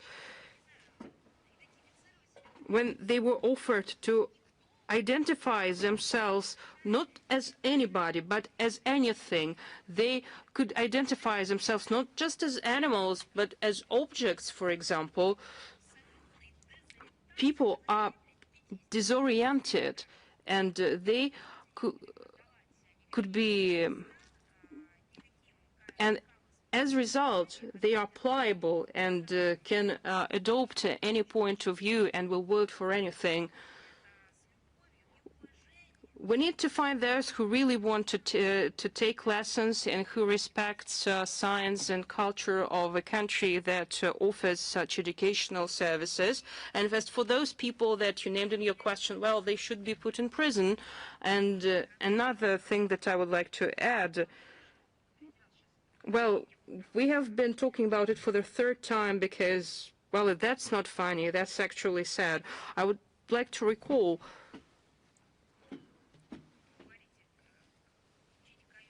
we need to teach to educate Kaya Kallas. Where? In university?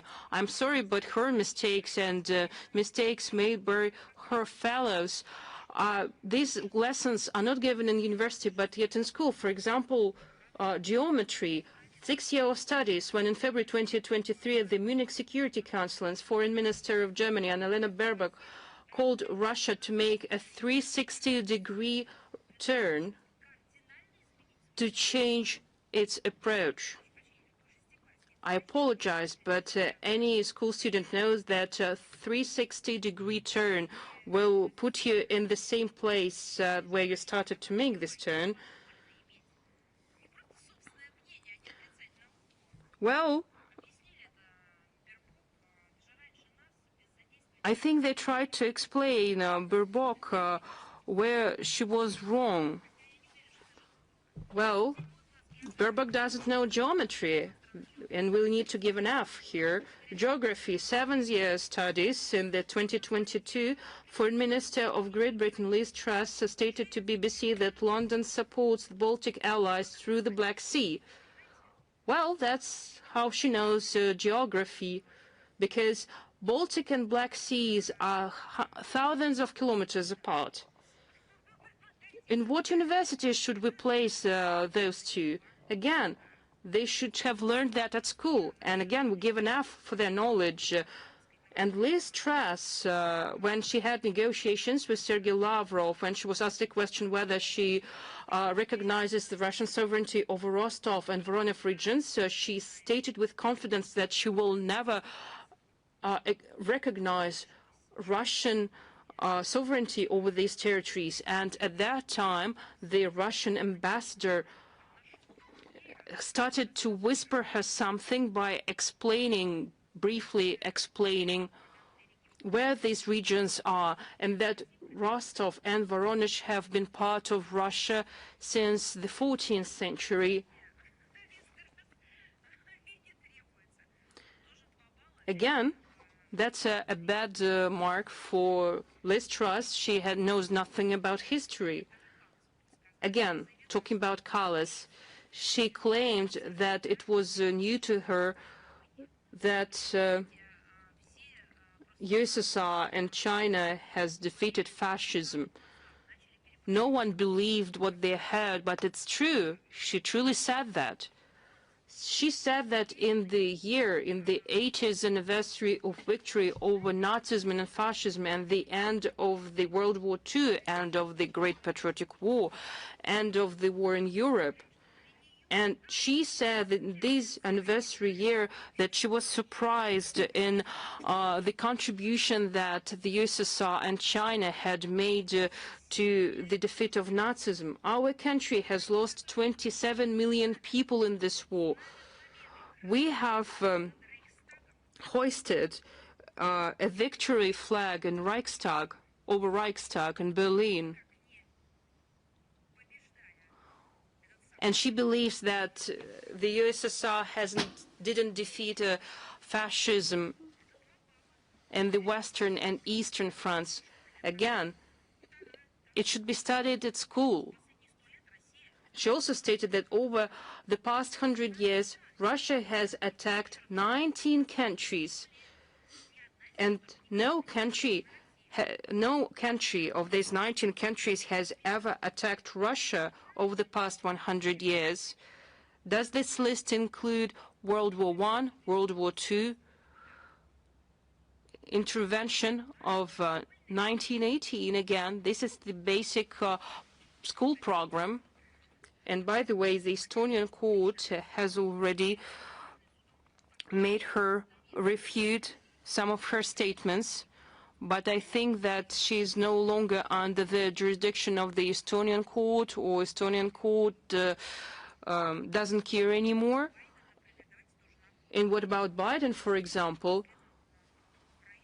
For decades, he has been confusing Cambodia and Colombia, Ukraine with Iran, and the President Macron with Francois Mitterrand, who died in 1996, and the German Chancellor Olaf Scholz with the Helmut Kohl, who died in 1998. And the White House had to make changes to the official transcripts of his speeches. You want to educate them? Well, you don't need to do that because it's useless, because we have always been providing seats for those who want to take lessons and who treats the country that provides educational services with respect. Our universities, Moscow State University, MGIMO Diplomatic Academy, train highly skilled professionals. And we should remember the People's Friendship University, that is a beloved university all over the world because its alumni have become prominent figures in science, culture, politics, healthcare in countries of their origin. We should provide services for them. And I have a small request for you. I have been working in archives for many months in the library of Ivan the Terrible, and I ended up in a situation when I started to see Ivan the Terrible in my dreams. But since I was absent for so many months at your briefings, I started to see you in my dreams, like Maria the Terrible. So please don't be angry at me for being absent at my briefings for a long period of time. Well, you probably prefer to Ivan the Terrible to be present at your dreams. Okay, thank you, farewell, and see you next time.